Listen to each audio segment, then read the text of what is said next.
and before you get started on this episode of Zapped to the Past, we would just like to give a massive shout out to the following people: Andy Marsh, Cole Hutchinson, David Hearn, Sven Osa, 2000 DC, Gary Heather, Roger McNally, Lee Dove, Ben Granville, Mark Fletcher, Etienne Vettingfeld, Niall Bullitt, Alexander Gosling, Tim TJ Walker, Phil Sowerby, Joshua K, Dominic Kendrick, Rune P, Nick James, Daniel Spreadbury, Peter Price, Richard Davey, Dennis B, AL82 Retro, Liam Carew, Dylan Darch, Alistair McMillan, Mark Schutz, Dan Wales, Gary Wilson, Oscar Jacobson, Brian Howarth, Clyde Radcliffe, Juan Luis Sanchez, Adam Askew, Leo Staples, Jason Hutchins, David Stringer, Chris Snowden, David Winter, Mike's Vintage Tech, John Ebbs, Jan Halholm, Stephen Quinn, Runester71 and Pete Muller. These amazing people have backed our Patreon at the C64 tier. Support they offer is just plain awesome. If you want to join them and get a mention in next month's shout out, access to our Discord server, early access to ad-free episodes, along with any special releases we put out, along with anything else we can think of, then sign up by the 18th of the month at patreon.com/Zapped to the Past for well less than the price of a pint of beer. And now, on with the show.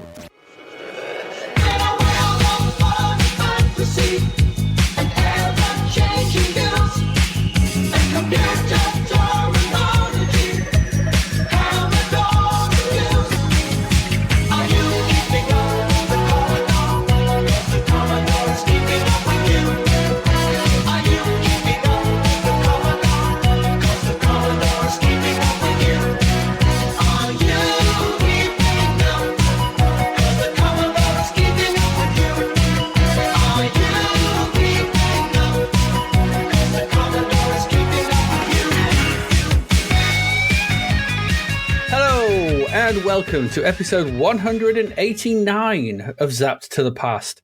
I am Adrian Mills. I'm joined as always by Mr. Graham Raddings.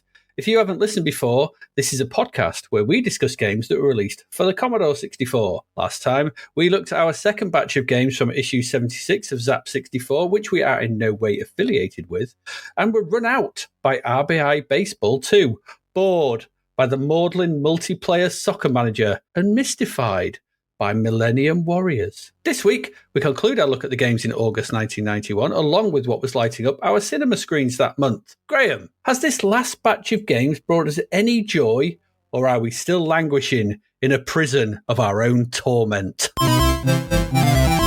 Finally, we're at the end of August 1989. Here in the UK, the summer break is now over for kids, and the torturous quest for new school uniforms and sensible shoes is underway. So in a month that also found Linus Torvalds sending an email announcing his project to create a new computer operating system, eventually called Linux, we climb into the cockpit of our nearly brand high-speed sports vehicle and go for a zoom around the straights and more straights of a nondescript racetrack in F1 GP circuits, and then go for a scoot and a shuffle in the deep dive but dreary underground levels of another Gremlin Wandathon in the blocky Amiga D port, Switchblade. It seems crazy that Linus Torvalds would just announce they were doing a new operating system via email and then it just kind of happened and went massive. It makes me think that the ending of Tron may have been more realistic than I ever thought possible. Anyway, while we ponder if a rogue video game programmer could indeed bring down a multinational telecommunications company with a 3-line printout, we grab our lollipop-style bat and our tiny, powerfully fast balls and head to the cuboid spaces and line rules of Jahangir Khan's World Championship Squash, before finally heading again to the pitches, goal lines, penalties and corners of another football game, this time in the sidequel icon-filled world of Manchester United Europe. And that's it. August 1991 is in the proverbial bag. There hasn't been much to shout about though, has there? And the releases are getting as thin as my patience, and let me tell you,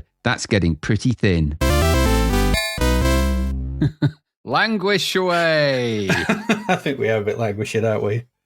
Yeah. Just before we do get going, yeah, we've been off for a couple of weeks, so thank you for the kind words from people that have said stuff. There's just been some stuff going on behind the scenes, and so I do mean this, and I'm terrible at this. I'm one of those people who seems to be afflicted with a sarcastic tone of voice. I honestly, genuinely mean it. It's meant a lot, the kind words and stuff we've had. So, so thank you very much for everyone that's sort of said stuff, sent stuff, and it's much appreciated. Thank you very much. I'm terrible at these things. You are actually, but the sentiment is expressed well, and I wholeheartedly agree with you. Yeah. What a nice bunch of people who listen to this podcast have proven to be. Yeah. So absolutely, Yeah. thank you for indulging us with I certainly wasn't in the same realm of personal difficulty as you, so you have my utmost sympathy as well. Yeah. But you know what, we took that time in. Hopefully, you've had the time that you've needed, and to make sure you felt extra good, we thought we'd give you this load of crap to play when you. Oh, it's been a joy to come back to this lot. It's like, oh God, this is what I do. This is what we set out to do. This is the stupid idea I had back in 2020 or whatever it was. I blame COVID. Actually, I think COVID. It was hate. There was a lot of COVID at the time. I think I secretly had it, and it sort of spawned this madness. It did. But there you go. We'll get through it. We will get through it. But we've got 4 games this week. There were going to be 5. There were, but there's only 4, and there's a reason for that. And so I'm just going to talk quickly because I tested Keys to Marimon. Right. I tested it, and I texted you, but we're not doing it. So Keys to Marimon is $16.99, got 87%, right? And so this is my report on the Keys of Marimon, okay? I wrote something down. I said, I tried to play this. I honestly did to give it a good go. I found the manual online and read through it, and it was quite interesting. So it's all right. Some okay fantasy fare. I found the quick reference guide. I was all ready to play some Bard's Tale style RPG, but then it wouldn't load. I could not get this damn thing to load. And when it did, 50% of the time it had crashed mid-load. Then when I got to the character select screen, it wanted words from the manual, which I had and dutifully put in, but then it just looped back to the title screen. And then the character select screen, then it would crash. I tried 3 different versions from csdb.dk, all did the same. I gave up at that point because it's like I just went back and forth putting. I had the manual. You couldn't play it. So I gave up. I just couldn't be doing with it. It looked quite interesting, but no. And I made the decision here. Going forward, if a game has clearly escaped from the strategy section and is reviewed by the guy in the Russian hat in Zapped, because he does the adventures still. There's still an adventure section.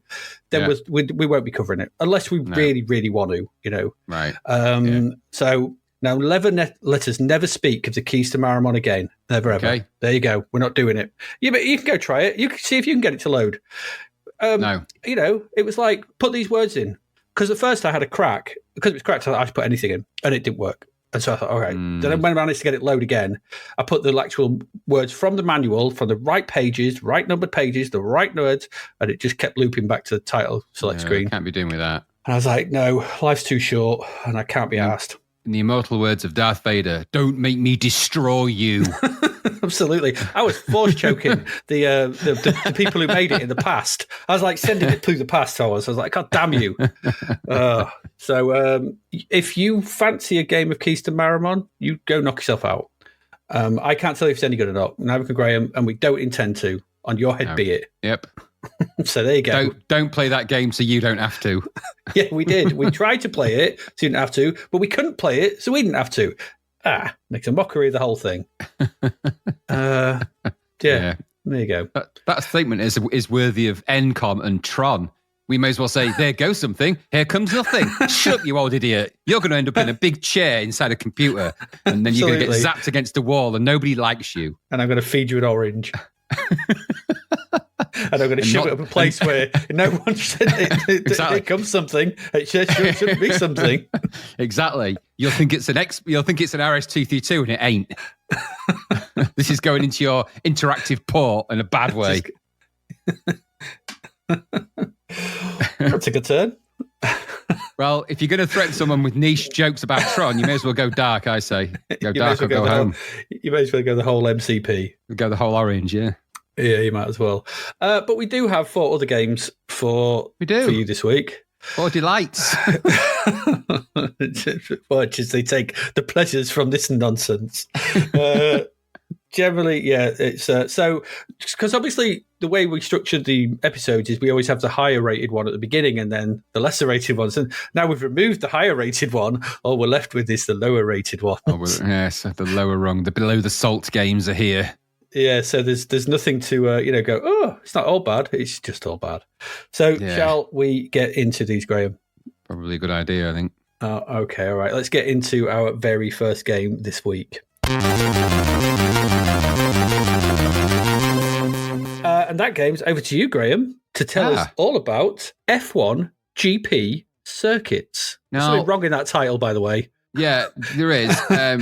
What you have to be is very careful. And the reason you have to be very careful, this is F1 GP circuits. This was 1099.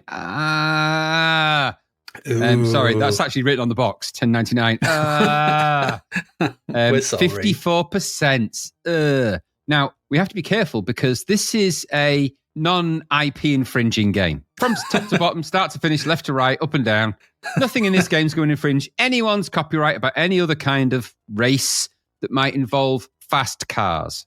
So this isn't Formula One. No, this is F1. You need to be very clear about that. And I'll explain why as we go through. This was published by Idea Software. An idea would have been not to release this or make it better. The design is Magentica Development, which sounds like the name of an 80s sort of tech noir person, doesn't it? I am Magentica Development. I like it. The producer, though, was Antonio Farina. He did Moonshadow. Do you remember that? I mean, we produced Moonshadow. He was involved in Moonshadow anyway. Maybe he cast a Moonshadow. Carried away by a Moonshadow. But this is coded by Omid Ehani. Anyway, he only did this. They only did this. I don't know but they only did it. Graphics are by Giuseppe Tresoldi. That is the only one he did, I think, as well. And the musician was Paolo Galimberti. Hey, he did Lupo Alberto and Moonshadow. Do you remember Lupo Alberto? Oh, God, that game, yeah. So get sensing an Italian wing of this game. This was released across different formats in an unusual time frame. So this came out in 1991 on the Amiga and the Commodore 64.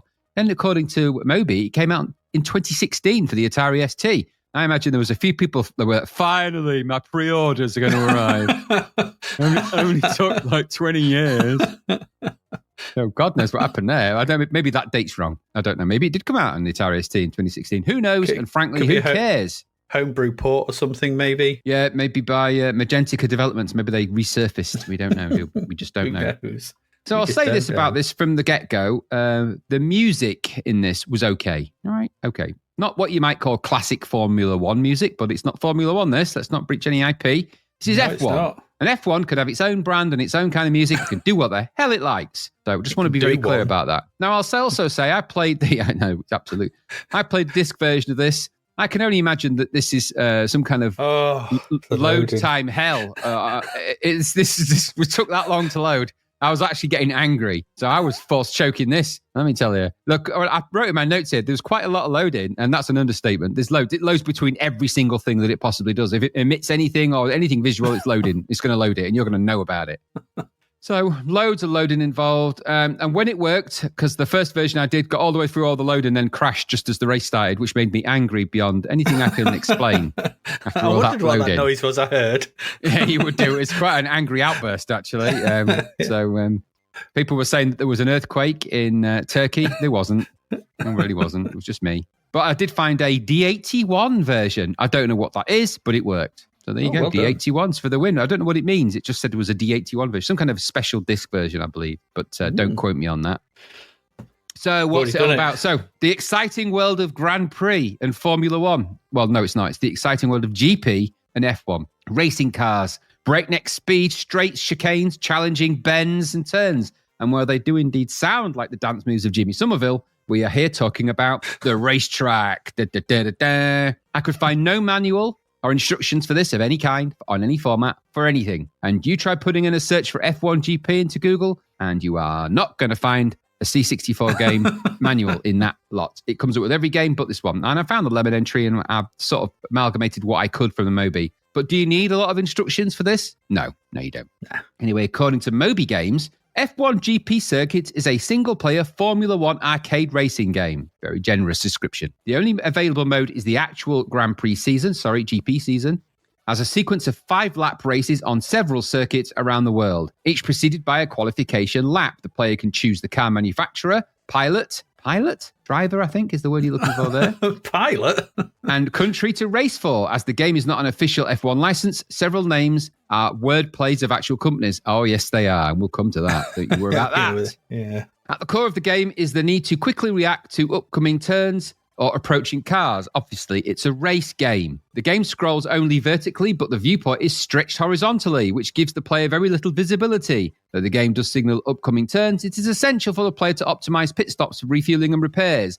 Upgrades can be purchased after each race with the money earned by placing in the higher ranks. So it means you pick a team or car spec, pick a name or a driver and a nationality, enter the first GP and the qualifying stage, then race, starting in the position you qualify in, win the race or get placed, and you get money, which you can then purchase upgrades with. There you go. Don't need instructions, you see. That was how you do it. Nice and simple, isn't it? So this is a multi-load game, and don't you know it? So this, I don't know how or why it's loading so much. I don't know what it's loading. It ain't anything to do with this game. I think it's just showing off flickery screens for ages because it's thinking, we've got to make this seem like it's got some kind of tangible value.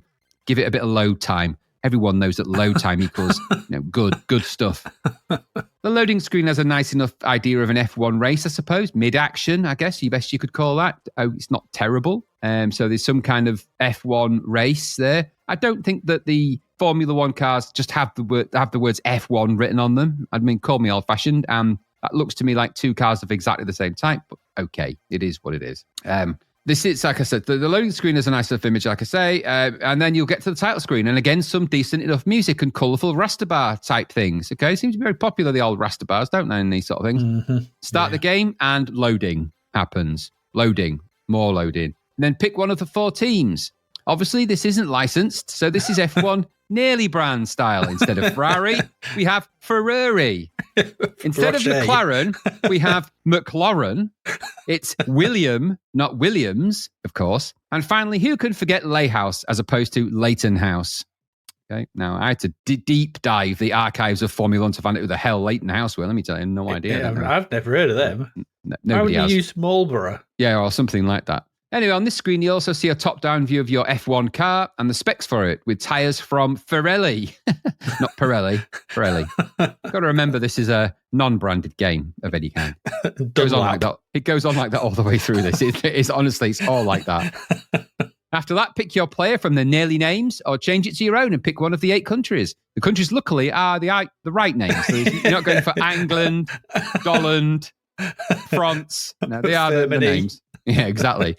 Graphics were okay in that bit. No spec on the drivers, though, so you just have to assume they've got the abilities that the nearly brand names have. They've got a license. That one of them was Nigel Mansell. Not Nigel Mansell was one of them. I was like, oh, come on. It's getting silly. Anyway, like I said, then you've got images of engines, tyres, chassis, and some kind of car section. Not 100% sure what it means, but there's obviously more loading to get to that. And as you can't select anything at this point, from what I could ascertain, I guess it's just tension building at this point. Just like, whoa, look at the engine and the things you've picked. Oh, it's great. So there's this screen with 4. And it just said Ferrari at the bottom. And then engine type 4, chassis type 1, tyres type 1, and brake type 1 in my section 7. I don't know. I'm guessing when you upgrade things, maybe you get type 2. Or I don't know. I didn't honestly get that far into it, I have to say. So because on the screen, you see the top-down view of F1. So you pick all the tyres. I don't know. All of this is all hyperbole, really. After that, the first GP will show up. GP USA. Let's not pin this to any particular place that we know of. GP USA will do. Let's not get too IP infringing by any means. With details here on what you need to place to qualify, the temperature, and of course, a map of the course drawn with a ruler.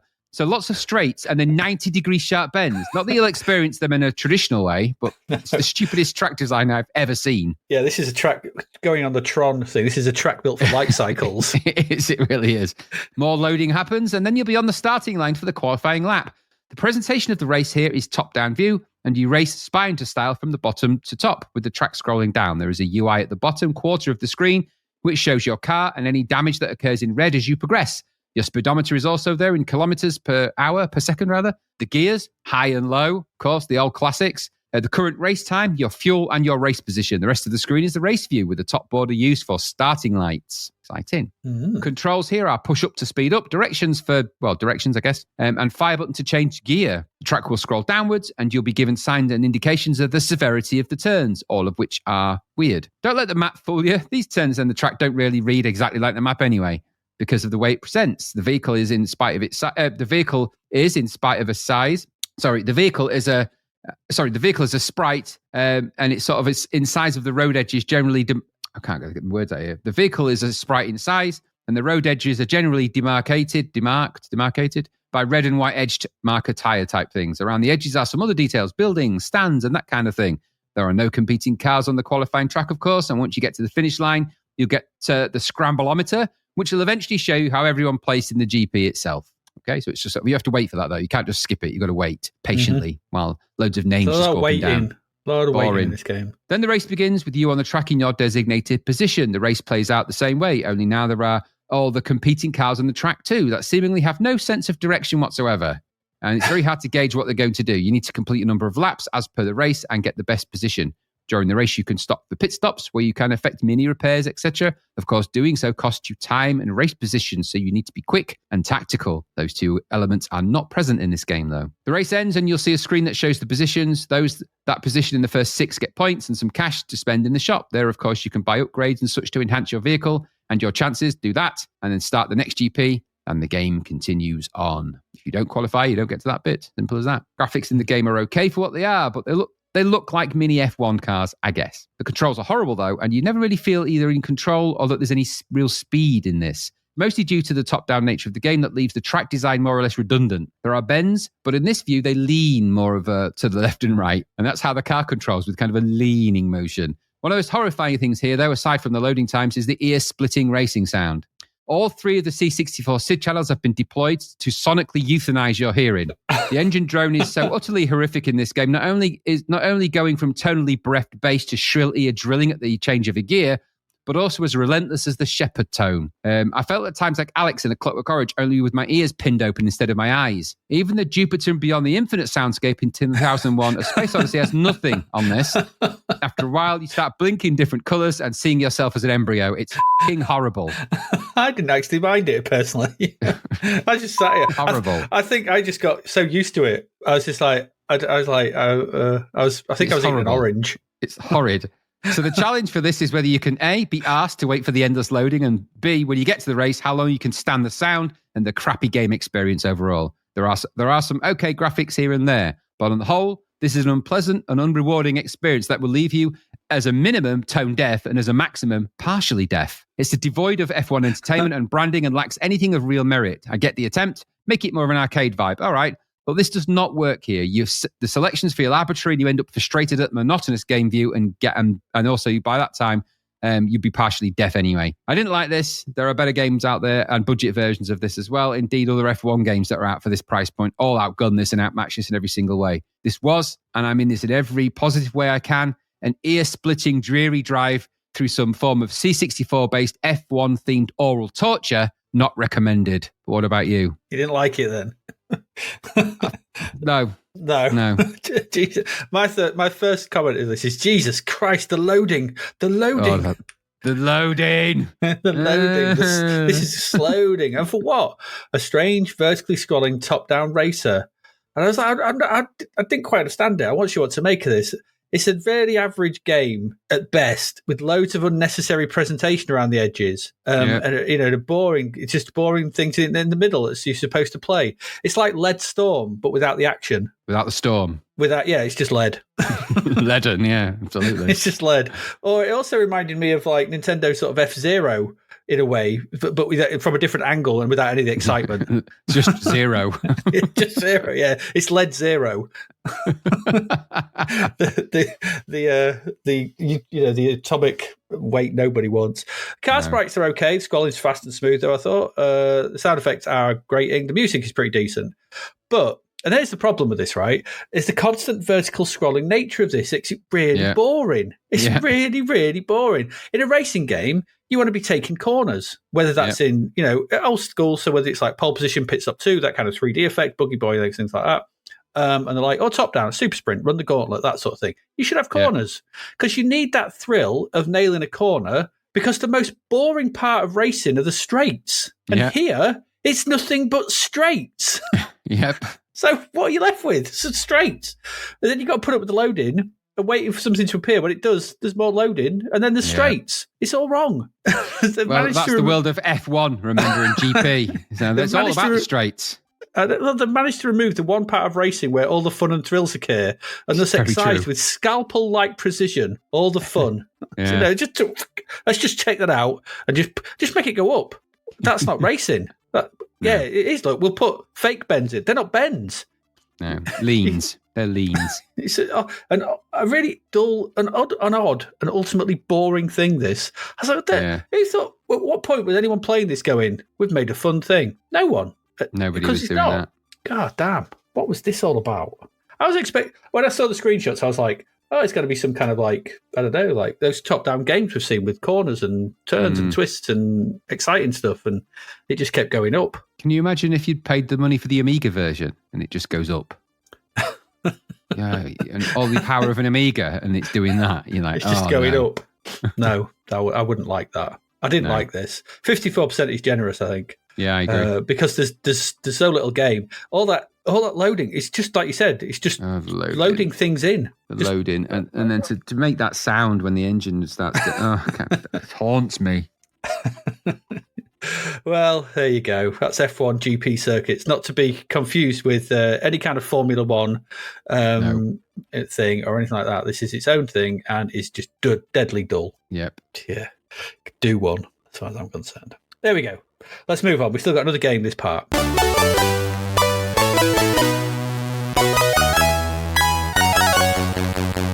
And that one is Switchblade. Dun, dun, dun, dun. Call that a switchblade? This is a switchblade. This is one of the final releases. This was $10.99. It got 67%, Graham. The 2/3 mark. We'll talk about that. One of the final releases on the machine for Gremlin graphics. Is Gremlin. Gremlin Hughes. It's one of the last games for Gremlin graphics. Switchblade. Now, this is a bit odd. It was originally released on the Amiga, this, in 1989. It was. And was designed and pretty much made by Simon Phipps. We've mentioned him before, and he was part of the original design team of Rick Dangerous. When you say that, this game makes a bit more sense. Yeah, doesn't it just? But this is weird in Moby Games, right? Since releasing on the Amiga, it's got a long history of ports, this. Because at the time, it was ported to the ST, Spectrum, Amstrad, and of course, the C64. Since then, it's made its way to the online streaming service Antstream. It was released on the BlackBerry in 2013. Yeah. God's sake. It saw a 2017 release on the Jaguar. What? Oh, fan-made or something, homebrew. And a 2019 release on the Genesis. What? And then a 2019 and a 2022 release on Windows. Random. I know. I'm starting to wonder if Moby's been hacked, because your 2016 release of things that people just got in and put random releases in. And no release for the Sword of Japan. Come on. I know. What were they thinking? It's got Blade in the title. Exactly. Come on. If ever there was a game made for the Sword of Japan. I don't know who made this for the C64. There's no credits for it, but all I could find is that the music is by Ben Daglish. So I don't know. It could have been Simon Phipps. I don't know. There is a story to this, of course. It is this. On the cyber world of Thrax, Havoc has returned. It's a good physics engine. I would have recommended using it long ago. So somehow Palpatine returned. After 10,000 years of peace, the Fireblade, source of power for the ancient Blade Knights, has shattered. The night burned red, and the people of the Undercity fell beneath the onslaught of Havoc's nightmare creations. Helpless, the Blade Knights died alongside their people. Only one of their order survived. You play Hero, Hiro, the last of the Blade Knights, a high-tech warrior armed with stealth, cunning, and a powerful reprogrammable cyber arm. Okay, you must enter the Undercity and reassemble the 16 fragments of the shattered Fireblade. Only then will you be able to take on Havoc and avenge the death of your people. Oh, okay. So another You Are the Last of Your People story. Yeah, Last Ninja, like there's loads of these in there. Nice intro to this, I guess. When it loads up, we get a little sort of cutscene with some text and imagery showing Havoc waking up and you becoming the last of the Blade Knights. It's all right. Felt quite a bit anime style to me. Yeah, it's good. Pretty to see. Cool.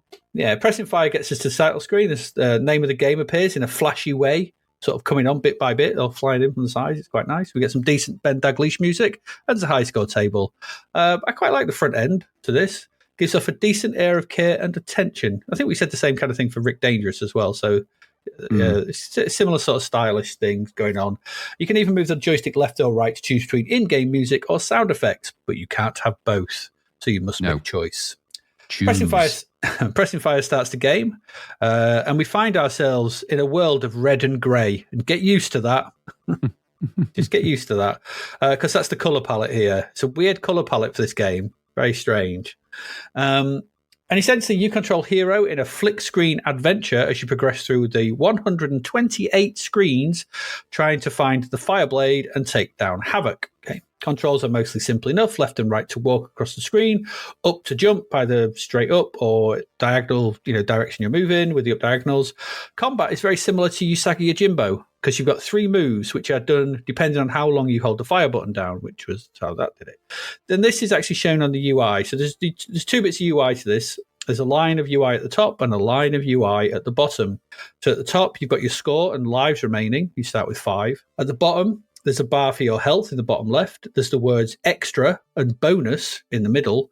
And then there's a red bar in the bottom right. As you hold down the fire button, this bar starts to fill up. Okay. So let the fire button go immediately and you'll do a basic punch. At the start, you haven't got a weapon, so you'll just do a basic punch. If you hold it until the bar is in the middle, you'll do a high kick.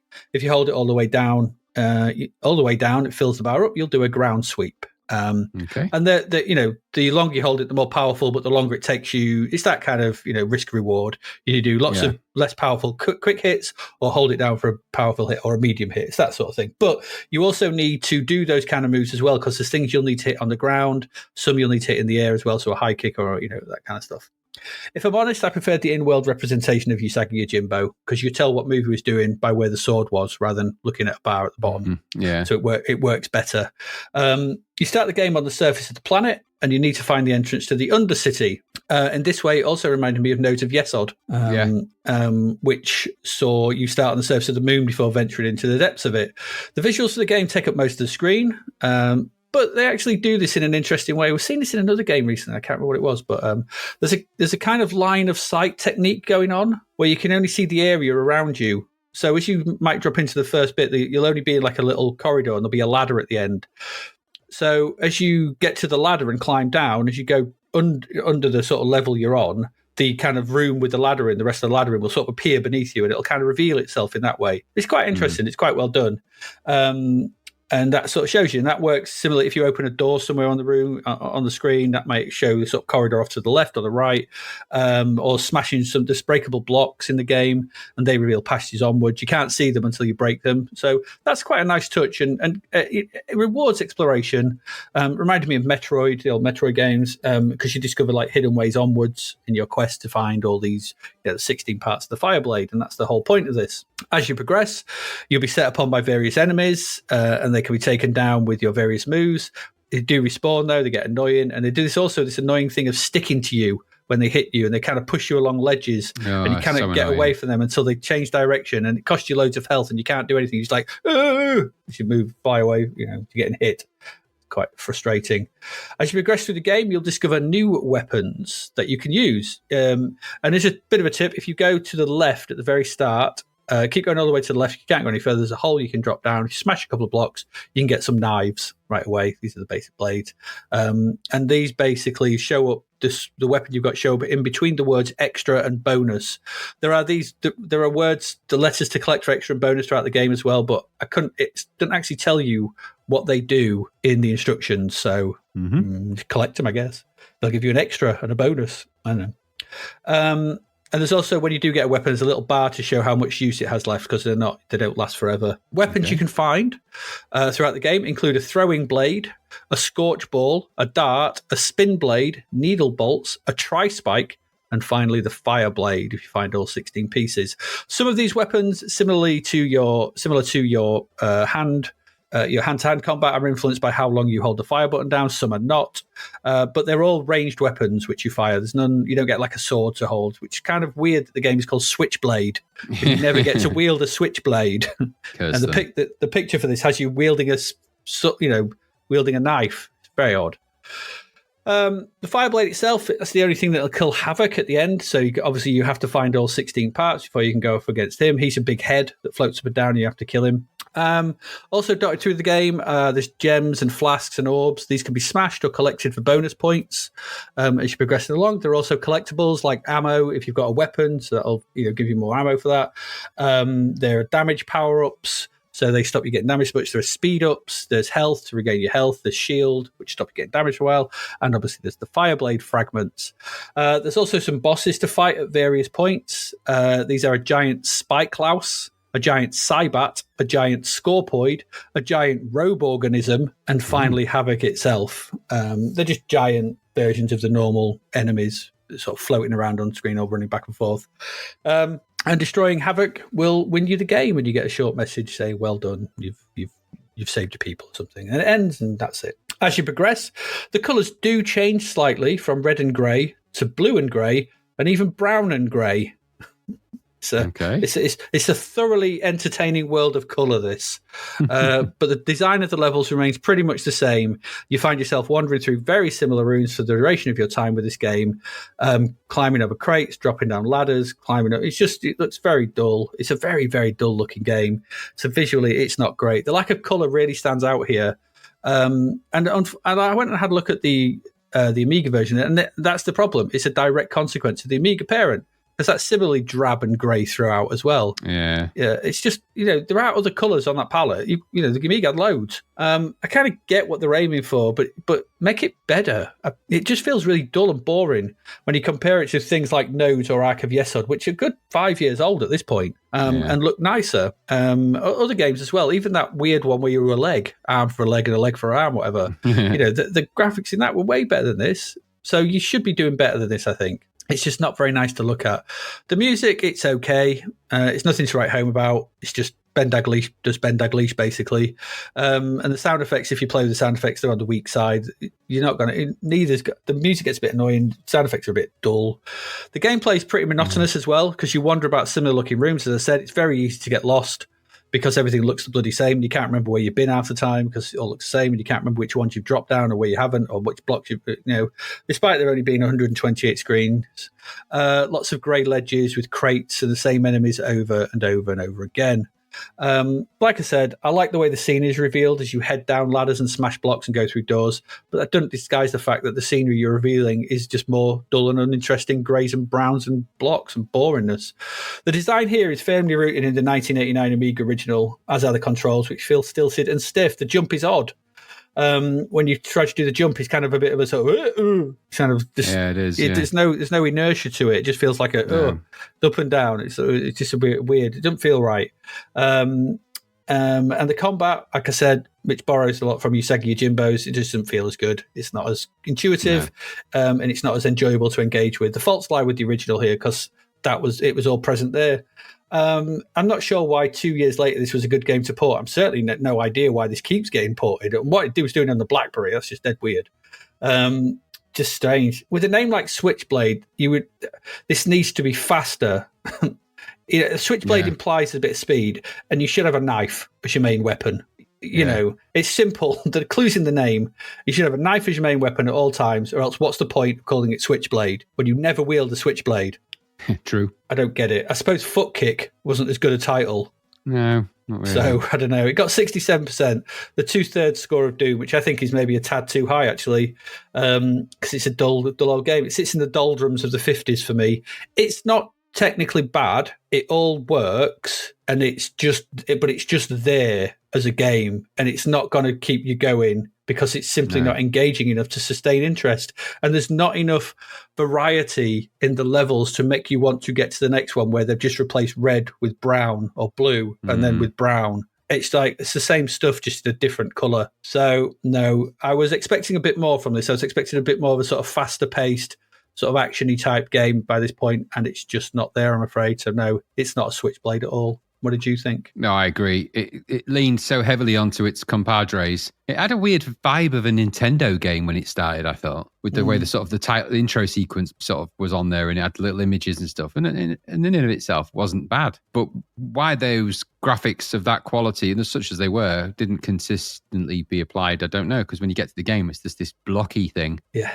I didn't like the way that it looked, although the look of it does get a little bit better as you go underground and explore a bit. But the main sprite is this sort of blocky thing. I didn't like the way it animated. I didn't like the way it jumped because it sort of doesn't jump properly. It sort of jumps upwards and goes across, then downwards. It's a bit weird. Yeah. And as much as I quite have liked the idea of it, this was just leaning into a It's just very clearly a bad port of a real, not a bad game. That's not a bad port. Very clearly an average port of an average game that inherited all of the problems and none of the anything else. And so you end up with this fairly lifeless experience. It's just drab. I didn't think the graphics were up to much.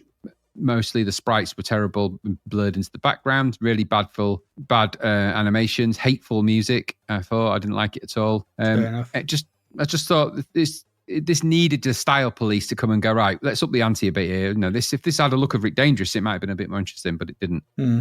Those enemies seemed weirdly unavoidable as well and unkillable. And when they dragged you around, really annoying as well. Yep. So I just found that after a while, the limitations of what it was presenting me with became frustrations. And I just thought, I can't be bothered with this. There's loads of other games that are better than this at this. I'd rather go and play them and go and have a go with any one of those rather than sort of wade my way through this. And like you said, we've been through so many of these explore the stuff games. There's much better out there. So go and play any one of those and don't play this one. And at $10.99 is asking a lot for that. And I agree with you completely. Just based on what I experienced, it's nowhere near 3/4 good. It's a 50% every day. Some people will like it. It's a 50-50 shot in it. You'll either like it or you won't. And I didn't get that so far into it in terms of exploration. I did find a little bonus area, but I wasn't sure what the bonuses were. It didn't mean anything. So, just not very exciting game and actually quite dull overall, which is not surprising because it's by the late stages of Gremlin. And as we know, they were focused on the Amiga. This was just, they gave it to Bob in the corridor to do. And he's like, do I have to? All right, there you go then. There was no care or thought or anything. This was just make that happen in 2 weeks. Okay, there you go, done. And that's it, because they knew very few people are going to buy it. So. Yeah, true. There you go. That was the final game, was it, from Gremlin, did you say? No, they've got a couple more still to come, which we will be looking at. One of them is... you wouldn't want that to be the hill you died on, would you, Switchblade? No, you wouldn't. But one of them, they've got Space Marine to come. Right, okay. And there's another one, just let me check, because I was like, what the hell is that? Oh, gosh. Did they have a deal with Games Workshop then? I must have done. I don't know. There's the last 3 games coming to Lemon are Switchblade, The Shoe People. Oh God. And Space Crusade. So we've got Zap review both Shoe People and Space Crusade, so we will be looking at those. The Shoe People. Do you know people that like the Shoe People are the same people that like Poddington peas? I don't even know what the Shoe People are. What are they? There's an animated series about shoes that were people shoes, shoe people, the kind. Shoe people shoes. Okay. It's a cake shoes, shoe cake. It's a cake like a shoe, it's a shoe cake. It's people shoes, shoe people shoes. They've got shitty shoes on, the shitty shoe bastards. I don't know if you actually have to avoid dog turds. I hope you do. Okay, well, it's part and parcel of being a shoe. It is. Yes, it is. Yeah. Who throws a shoe? So we'll say special effects. Anyway, there we go. That's it. That's your first 2 games. For God's sake. Imagine we had Keys to Marimon as well. Goodness, that's the first 2 games this week. We've got 2 more to come up later on, but we're going to go away, take a quick break, feel the lamentations of these games, and then come back where we talk about what was going on at the cinema. And there were a right load of films going on at the cinema, I can tell you that. A right load. So we'll be back in a moment to talk about them.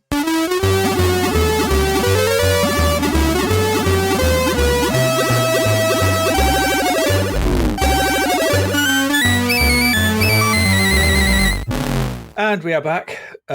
Cinema. The cinema was replete with a lot of films. There was a lot of stuff going on. The five week month, 2nd of August, Graham. You could have gone seen Prayer of the Rollerboys. I don't think that came out in Grimsby. I don't think it did. This is a dystopian near future America. A young man infiltrates a powerful drug dealing rollerblading youth gang that runs his town in order to end their reign for good. Someone had an idea and should have been stopped. Rollerblading drug gang. Yeah. Okay. There's a shot in the trailer this which I like because it's got Corey Hyman this when he's grown up a bit. And I watched the trailer and there's a bit where they're all rollerblading along in like long coats and they're supposed to look cool, but I just laughed. They just look stupid. Yeah. There's lots of forced rollerblading action. Someone should have stopped them. Yeah, they really should have. It's not hard to capture these bloody elite drugs on rollerblades. Just throw down some stones and pebbles. That's it. They're over. They're done. Yeah, absolutely. Yeah, my knee, my chafed knee. Book him, Dano. He's getting away very slowly because he can't skate. He's got to do that awkward walk. So, oh no, they're getting away in some kind of crazy track. Oh look, they're jumping in the air, and you know what it's going to be like. It's going to be like that bit in one of the Batman movies. Like, there's a bit where he jumps over a car at one point in the trailer. Of course there is. Yeah, and he skates away from an explosion at one point. Of course he does. Yeah, he does everything in rollerblades. Yeah, I do remember this film though because I remember the title. I never watched it though because I remember it looking crap. No, and you don't want to be associated with a roller boy. Yeah, so. And what's the prayer? I don't get the prayer of the Rollerboys. Nobody does. No. If you didn't fancy that, and like us, you didn't, and like us, you could have gone seen Backdraft. We did go and see that. You remember? We did go see Backdraft. Yeah, we thoroughly enjoyed it at the time. Yeah. It was dumb film, fiery, very fiery. Do you remember when we went to see it at the Grimsby Cinema? They had people from the fire brigade there in full BA apparatus and. Did they? Like, yeah, do you remember? Yeah. It was because obviously it was dealing with fire, so they've used and rightly so, used it to sort of make people a bit more aware of the dangers of fire. Admittedly, backdrafts weren't high on most people's list of dangerous things that occur with fire. In fact, I'd argue that nobody had heard of the term backdraft until that film. No, I'd never heard of it. And then when they explained it in great detail, it's something about it sucks all the oxygen or something and explodes outwards. Exactly. The oxygen depletes because the fire burns relatively all the oxygen out of a space. Then when you open the door, the oxygen rushes in and fire explodes. Yeah. And of course, but in the film, it's dramatized because the smoke that goes and comes out the locks and comes out the edges of the door and the doors breathe and it's like, what's going on? Does it do? Apparently things like that can happen. I'm not sure that there's moments where the fire ejects out of a drain and does some kind of fire snake dance with the fire brigade going, look at it, it's breathing in the walls. I'm not sure that any of that. Is that happening? I don't know. I don't think I've seen this for about 30 years.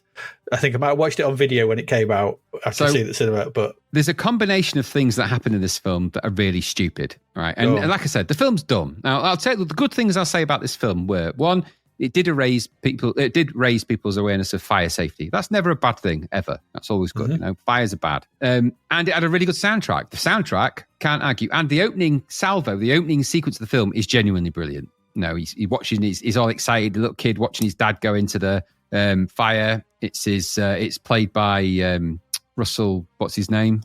Crowe. Not Russell Crowe. The other Russell. Kurt Russell. It's played by Kurt Russell. In it. But he also plays his dad in this, and he's watching it from the beginning. And then his dad goes into the building. Russell's his own dad in this film. Yeah, wow. I know it's weird. It is, but he has to sort of play it that because it's all part of the drama of it. But anyway, he watches him go in. The building explodes. And then he's just stood there, kid in horror, the music. It's all very emotional. And then the helmet drops there and spins and people running out of fire, tears. And very emotional first 3 minutes. It's immediately erased after that, the emotion of all the fire and everything else. And just set the scene. And because this is what's his name? The guy that made Apollo 13, isn't it? Is it? Yeah, Ron Howard. Is it Ron Howard directed it. Yeah, it's Ron Howard. Is there a Baldwin in this as well? Yeah, one of the Baldwins. He's the kid in it when he grows up. That's who he becomes. He becomes the Baldwin character. And the film is about Kurt Russell and Baldwin, who are brothers who were working in the same fire brigade. There's cuts, isn't there, to the fire service by some suits. The suits are in charge of the fire brigade. We're making cuts to the fire brigade. Oh, the dangers of doing that. It's dangerous. You can't cut. These cutbacks you're going to end up with fire people dying. And of course, but one of them takes it too far and in an inexplicable twist decides to start more fires to prove a point about making cuts to the fire. The logic starts to pop. Anyway, they go and see a serial arsonist. Robert De Niro's in this as well. Go and see a serial arsonist to get some kind of help to try and catch the person that's setting the fires, because the person who's setting these fires is setting backdraft type fires to kill prominent politicians. And is that Donald Sutherland? I want to say it's Donald Sutherland. Yeah, it is. It's all coming back to me. Yeah. In this film, he may as well be wearing a ham suit. He is lecturing it up massively. It's like full on lecture. It's like a hot ham. Oh, it's so stupid. Anyway, so they go and see him, and he's like, "Oh, the fire! You need to look at the fire. Did it look at you? Shut up! It's fire." But there is some amazing, visual fire effects and stuff, and they're all at this stage. They're still kind of non-CG related. They're more, yeah. There is some amazing fire effects in it, without a doubt. Hats off to the people that do all that stuff. Amazing pyro, whatever they call it. But the film is dumb, stupid stupid. To the point when, Kurt Russell's character, when he's later in it, not his dad, his younger version, his son, he actually is his own son. That's weird, isn't it? That's what I said. It is weird. So Kurt Russell Jr., he permanently runs into buildings with no breathing apparatus, no... you don't need any. Well, it turns out you do. He has his oxygen stored in his hair. And they introduced a random concept into this film. So not only have you got firemen starting fires, they've got this mystery chemical called triptochlorate, which is some kind of chemical that can be used to make explosive, dangerous backdrafts. It's the backdraft chemical. The one chemical, if you found on a fireman's boat, and by the way, you can also seal boat hulls with it. It's like, wow, that is a chemical, isn't it? That is diverse. It's just, like I said, the plot it's a chemical of the film, with 1,000 uses. The plot of the film is convoluted, stupid. It's just in between lots of fire effects. But we did go and see it at the cinema. In the cinema at the time, it was pretty cool. We were all raving about it when we came out. Now I look back, and I watched it fairly recently, actually, too. It is really stupid. And there's a really funny shower sequence in it when he realizes who the murderer is, which had me actually howling with laughter. Because of the nature, because the fireman burns himself on a plug socket. It's just, the whole thing is funny when you think about it. When you take it out of the fiery context and figure out exactly how he figured out who the murderer was by looking at his arm in the shower when he had a burn from a plug socket, you realize how stupid the film gets. But it is what it is. But the soundtrack, very, very good. All right. Yeah. There we go. That's Backdraft. I might have to watch it again, actually. You should. And to be fair, and your farts in the 90s were like backdrafts as well. They did suck all the oxygen out of the room. They starved a room of all oxygen. And if someone opened the door, it would come back alive. You'd be like, Absolutely. And I did once or twice hear it going, the sound effects in this film of the fire are ridiculous. It's in the walls. I remember saying that about one of your farts as well. On a similar, you could have said that. You could have called it a Rocketeer as well, because that's the next film. If you didn't fancy Backdraft, you could have gone and seen the Rocketeer, which again we did, and it's a very good film. That, yeah, Joe Johnston, isn't it? Yeah. I just remember it being a bit overly long, so it's a bit slow. You think that about it, but I watched this again, and I watched this maybe 2 weeks ago, because I knew it was coming up, and it's actually almost, of the time, almost the perfect film in terms of the plot points and the way it's structured. It's like if you were going to teach film design and film scripts, you would use the Rocketeer as a sample. Yeah, it's three-act structure. It's exactly all the plot points, everything. It's like someone just followed a manual. And there's nothing wrong with that, and it's got some really good characters in it. Of course, it's got Jennifer Connelly in it as well. Yeah, who plays the Rocketeer? A young guy who I don't remember the name of. You have to look. I can't remember his name. He was quite good in it, though. And of course, it's got Thingy as the bad guy, Timothy Dalton, and he always plays a good bad guy when he's a bad guy. He hams it up a little, but he plays that similar kind of character that he does when he's in one of the Cornetto trilogy movies, and he's quite funny in that. He plays it very similarly. Fuzz. Yeah, he's like he's in Hot Fuzz, but he's good. This was the period, wasn't it, after on the back of Die Hard sort of thing, where British people were the villains in every big budget Hollywood, lots of big budget Hollywood films. Now, also in there, this is the beginning of really good compositing special effects in Rocketeer. There's a lot of physical effects, but there's the beginnings of some of the digital compositions in there. And it's got some really nice sequences in it. Yeah, again, another one I should go and watch again. I've not seen it in a while. You should. And the soundtrack, brilliant as well. Yeah, I seem to remember at the time thinking it was a bit overly long, because back then, I think it's about 2 hours, isn't it? And back then, that seemed like quite a long film. Whereas now, that would just whip by and you wouldn't even notice it. You'd be like, oh, where's the rest? Because films are 3 hours long now. That's exactly true. I mean, it was remember, it was the holy trinity of soundtracks as well. Backdraft, Rocketeer, and... I suppose you could say Terminator 2, but there was Backdraft, Rocketeer, and Robin Hood were kind of they utilize. And the reason I mentioned the Holy Trinity is because those soundtracks were used in almost every movie trailer after that, especially the Rocketeer. When you hear the opening music in the opening sequence when it opens the hangar bay, in Rocketeer, you'd be like, "Oh my gosh, I've heard that on so many movie trailers in the 90s. It's ridiculous." It's in almost all of them. Yeah. You're like, oh, I've heard that before. Yeah. Maybe not my version, but no. I've not heard your version. Nobody has. Not in a long time. If you didn't fancy that, you could have gone and seen Rockadoodle. No. No, we didn't go see this one. In order to defeat the wicked Grand Duke of Owls, a young boy transformed into a cat teams up with a group of barnyard animals to find a rooster who can raise the sun. It's a Don Bluth film. You can tell, can't you? Animated, yeah. It looks like a Don Bluth film, sounds like a Don Bluth film. It's a Don Bluth film. Yeah, Don Convoluted Bluth, yeah. Yeah. If you didn't fancy any of that, then there was After Dark, My Sweet. Okay. This is actually all right. It's Jason Patrick, Rachel Ward. It's a quite a decent neo-noir film made around the time. I think we watched it for that podcast I did ages ago back at the old college, Kill It With Fire. Okay. And it's actually all right. So after he escapes from a mental hospital, a former boxer works for a widow. When she asks him to get involved in a kidnapping, he has second thoughts. It's one of those, set in hot, not Southern America, but South America, not Southern, sort of deep, Georgia states, that kind of thing, Texas, wherever. It's very hot, and there's lots of people doing things they shouldn't be doing in that noir style. It's all going to end up badly, and everyone dies because it's neo-noir. But it's all right. It's actually pretty good. 9th of August, there was Return to the Blue Lagoon. Yeah, do we want to return? I don't know. During the Victorian period, 2 adoptive siblings are marooned on a tropical island in the South Pacific and enjoy a simple life together before they become suntanned teenagers in love. Didn't we all want to be just suntanned teenagers in love? Maybe. I don't know. Mila Jovovich is a young Mila Jovovich as well, with the old coconut bra in it in that. It is, yeah. They're little kids out there until they puberty hits. Exactly. It's the old Garden of Eden allegories, isn't it? And yes. I was going to say Rosie and Jim then, but I did mean Adam and Eve. Don't be offended. That's not the Rosie and Jim I remember. Rosie and Jim stranded on a desert island with nothing to do. That was the episode they filmed and then regrettably decided to show. Yeah. Unfortunately, if you didn't fancy Return to the Blue Lagoon, why would you? I remember it coming out as a bit of a big deal, but it was just because it was the sequel to the Blue Lagoon, which was a bit of a it was famously Brooke Shields, was it in that? Yeah. There was Teenage Mutant Ninja Turtles 2: The Secret of the Ooze. I remember it. I remember the title of it. I don't remember anything about it. No. Going back to Blue Lagoon, by the way, the only bit of Blue Lagoon I remember is the piss take in Top Secret. Yeah, I was just going to say that's the only reason I remember it, because he creates that garage, doesn't he? He's like got a clicker in an entire garage in it. Yeah. No, I don't remember Secret News. I mean, it's very fast on the back of the first one, isn't it? They're right there. This is a moneymaker. Get another one out. Well, yeah, I mean, and them turtles work for pizzas, don't they? So, of course, you're not really paying them. No, you're not. That's true. Here they discover their origins while they endeavour to save New York City from the evil Shredder and his Foot Clan. Discovered the Foot Clan? That's what his clan is called, isn't it? The Foot Clan. Careful how you say that. You do.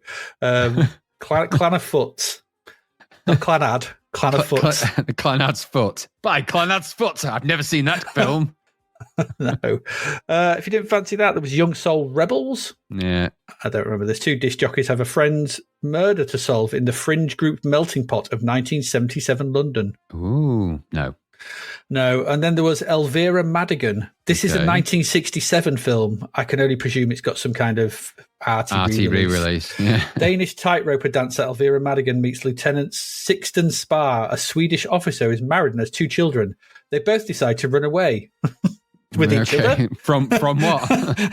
With each other? Together? Who knows? I've never heard of this. Maybe, I don't know. I presume it's Danish. She can only run away if she's on tight ropes, though. So it's just have to launch ropes everywhere. Yeah. Sixten Spar. That's a great name. However, 16th of August, big one of the month. If you didn't already think it, there was Terminator 2. Yeah, and all the air just got sucked out of the room and backdraft went out. Yeah, and no one opened the door again, so the fire could reignite.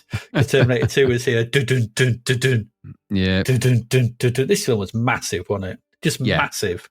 Massive hit, huge budget. It was amazing, wasn't it, at the cinema when it first came out? Wow. Yeah. I remember queuing up on that Friday afternoon to watch it. First showing. We were there. Mind blowing. You didn't think you were you? Because you were at Not work, the first weren't you? showing. No, I went to the later showing on my own, actually. Yeah, I remember, because I remember meeting you off the bus. You did, yeah. It was a, and you were like, what do you think? Yeah, and Rick tried to make out that he hated it, and we were like, no, it's obvious that he didn't.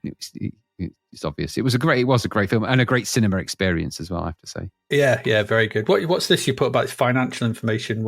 I just thought I'd put I found a website with all of the Terminator, because I wondered how much money it had made, in all that time, and it turns out loads, like really loads. But what surprised me is that it's now not really considered in the great scheme of money making films. It's nowhere. It's not. I don't think it's even in the top 10. No, it's not even. It's not even in the top top 3 of Cameron's, is it? And that's two Avatars and Titanic. But you can't underestimate the power. I mean, what was interesting about the couple of interesting factoids about Terminator 2. One was the original teaser trailer, which was put together by Stan Winston and by. And they had no idea really what the film was even going to be about at that point. It was about the year before, wasn't it? Yeah. Yeah. So they just got to they made a Terminator skull and just made a sort of a trailer, and that teaser trailer, such as it was, and teaser trailers at this point weren't massively popular. You didn't see a lot of teaser trailers. No. And so the first teaser trailers really started off a trend, and people were wildly excited about that. And then when all the special effects discussions and the morphing and the compositing and that famous, and there is some amazing visual effects in that. Even to this day, they look good when he walks through the jail door, and some of obviously some of the effects don't look as good, but that is amazing. I think it's still that bit where he goes into the cockpit of the helicopter. And then smashes his way in. Headbutts his way in, turns into liquid, pours his way in, and then becomes the pilot. He turns back into the cop, and all the reflections on the surface of the cop. I remember us going, "Oh my god, look at the reflections!" Yeah, because it just would not seen anything really like that. No. And I mean, nowadays, these things can be done on an iPhone, but back then these were complicated, renders that took absolutely ages. And of course, this is still a combination of digital effects for sure, and there was. Famously, this probably overused the morphing effect really, and that kind of that sort of morphing between states and that liquidy sort of, and it utilized that effect greatly. But there's still a lot of practical effects in this, and I mean the practical effects in terms of when Schwarzenegger rips off his arm and he's got that robot arm underneath, they're just astonishing. Yeah, and the effects of his skull through his head and the makeup effects are off the chart good in that film. And of course, then later down the line, of course, you got all the special edition versions with all the weird extra scenes in it. And I don't know how I feel about that. I've watched all the different variations of Terminator 2 now. And I like some of them with the special effects that were cut out. Some of the sequences needed to be not in there. The longer version is too long for sure, but it's interesting because they made some interesting choices about what to cut and what not to cut. And I still like the sequence with Miles Dyson when he's breathing. He's been shot. He's got that bomb in his hand. And he's just holding it. It's just some of the sequences in the film are just brilliant, hands down brilliant. That whole sequence at Cyberdyne when they break in and it's just brilliant. There's just the lighting and all the cops outside, and when he just opens up with the minigun and stuff, and he didn't kill any of them, and it's all that sort of stuff. And there are so many good sequences in Terminator 2. I watched it again recently, and it still stands up as a great film. It does. It's amazing. And don't forget as well, you had the whole at the time. It wasn't clear whether he was the goodie or the baddie, was it? No, that was very secret. Yeah. That reveal where they're both coming after him, Robert Patrick and thinking they're both sort of conversion at the same point, and you're like, yes, get down and just it shoots that sequence sequence in the arcade is amazing. I mean, there's all of those things are amazing about the Terminator 2, and it's also the last really good Terminator movie, which is kind of crazy when you think about it. Because of course we've had Dark Fate where it turns out the Terminator went on holiday and became a carpet fitter or whatever weird shenanigans they threw at that. And there's that really weird sequence where they've got a CG version of John Connor getting gunned down while he's on holiday. It's bizarre, but at the same time they're not as good as they never were as good as the Terminator 2. Like the Aliens movies, never really as good as Aliens and Alien. No. Well, it's because Cameron never did another one, did he? No, he didn't. No, I mean, I like the third one. Don't get me wrong; it has its moments. It's got the third one's got the best car chase. That car chase sequence with it's crazy. It's incredible. Good. It's incredible. Yeah. That's so good. But the rest of it, turning up at the beginning, at the strip joint and and walking out with the stilly glasses on and stuff. Just unnecessary silliness in a film that does not need levity. Introducing it. That's the one thing about Terminator 2. It doesn't. It tries at levity in maybe two scenes. The rest of it, you're seeing an entire, park getting nuked and kids set on fire. It's like, all right, that's pretty dark. Yeah. So. Or because at the beginning of Terminator 3, Christiane Loken, the T-1000 or T whatever she is, the TX. Terminatrix, TX. The TX. She's like, just goes to a park and guns down loads of teens. Like this is film is weird. It's weirdly tonally all over the place. That third one, but T2 is still. If you haven't watched it recently, you should because it's still great. Still stands up to this day. The Blu-ray, the recent 4K re-release on the Blu-ray or whatever the 4K version is really crazy good. It's like really amazing, like clean up. It's bonkers how good it is. So go and watch that. Aye, there you go. T2. If you didn't fancy T2, then you could have gone seen Parish Trout. Yeah, we didn't, did we? No, this was, but I mean, decent cast of this. Dennis Hopper, Barbara Hershey, Ed Harris. It's based on a book called Parish Trout. It's basically some horrible racist who kills some young black girl, and then he, because of where it is, he can't believe that he's going to get tried for a murder or something. Famous book. I'd never seen it, so don't know. And there was also Truly, Madly, Deeply. That's the one with Thingamajiggy in, isn't it? Yes, it's Alan Rickman and Julie, I can't remember her name now. A woman dealing with inconsolable grief over the death of her partner gets another chance when he returns to Earth as a ghost. It's a less sensational Ghost. Okay, so it's the British version of Ghost, because he turns back up and then brings loads of other ghosts and he doesn't leave. But she starts to have a relationship with someone else, and it's because he's a ghost. You know, he's come back, but he's a ghost. At first she's really happy, but then you kind of have a relationship with the ghost and he kind of has to accept it and move on. It's that sort of thing. Right. I think I remember at the time it being very popular and very, very lauded. As a very, very British, but it's pretty decent. I seem to remember. 23rd of August, there was Nothing But Trouble. This is weird. Have you ever heard of this? No. Chevy Chase, Demi Moore, Dan Aykroyd, John Candy. Okay. A businessman and his friends are captured by a sadistic judge and his equally odd family in a bizarre mansion in the backwoods. No, I've never heard of it. I watched the trailer for this. Watch the trailer. It's their sort of thing. It looks absolute dreadful. It would be with that. They're all past their sell-by date at this point. Yeah, it's really bad. I mean, I don't know what Demi Moore's doing it, but yeah, Dan Aykroyd is this sort of gross, like old judge. Chevy Chase is Chevy Chase, but he's from the city, and they get picked up in Nowhereburg and get arrested. Demi Moore's with Chevy Chase. John Candy plays himself and his own sister. Yeah. It's really, really weird. I watched it, I was like, I'd never heard of this, and I didn't ever want to. It didn't look very good. Soap Dish, you could have seen that. No.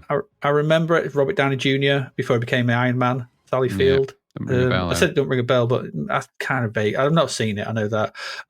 Also, there was Pump Up the Volume release. That's quite good, that. It is good. Mark runs a pirate radio station, causing uproar when he speaks his mind and enthralls fellow teens. This was a Christian Slater and Samantha Mathis, I think. This is a role that Christian Slater was perfect for at the time. It was. He is a good actor. He is a good actor. He should have been bigger than he's one of those actors you're like, oh man, you should have been bigger than what you were, because you were great at that period. But this is a sort of role where he's whipping up rebellion and stuff over the airwaves, and they're trying to catch him. It's kind of a it's that young people rebel against the old guard, and it's that, but he's doing it through pirate radio, and so lots of talks into the mic, and that's Christian Slater really good at doing that sort of thing. And this is a good film. I would recommend it. It's good film. It's good. 30th of August, there was New Jack City. Yep. Another good movie, sort of gangland troubles, wasn't it? Yeah, that was quite good soundtrack as well. I seem to remember there was a lot of rap and stuff on it. Rapping on the soundtrack, good stuff. There was also Dying Young. I remember seeing that all the time on the video shelves, the Julie Roberts thing. But directed by Joel Schumacher. That guy had a varied resume. He did. I mean, I remember my sister liking that, and that's never a good thing. No. And finally, if none of that floated your boat, you could have gone seen Prospero's books If You Were Gary. Yeah, oh God, yeah, you would love that. Peter Greenaway, isn't it? Peter Greenaway movie. Yeah, not for me, not for anyone. Apart from Gary. He's a Peter Greenaway fan. He likes Peter Greenaway. He does like his Peter Greenaway. He likes those apples. But no, the magician Prospero attempts to stop his daughter's affair with an enemy. It's, no, not all filmed in the medium of forks. Yeah. Why not? Why did you do that, Peter? Because I thought it would be a good thing to represent the inner turmoil of Prospero through every the use of fork forks. Could have been a rivet or a bullet. All right, Peter. Okay. All right, you go make your next one. And there we go. That's it. Not a bad month at the cinema, that. Not a bad month. We went to see quite a few of them. We did. Well, we went to see the big ones, didn't we? Yeah, we went to see the big ones. Because that's what we got in Grimsby, wasn't it? Yeah. That's what we only had 3 screens. Yeah, absolutely. And Terminator 2 needed 2 of them. It was that big. Yeah, it did, yeah. It's that big. There we go. Right, we're going to go take a quick break. That's the cinema lot done. We've still got a couple of games left to round out August with. Let's hope they're any good.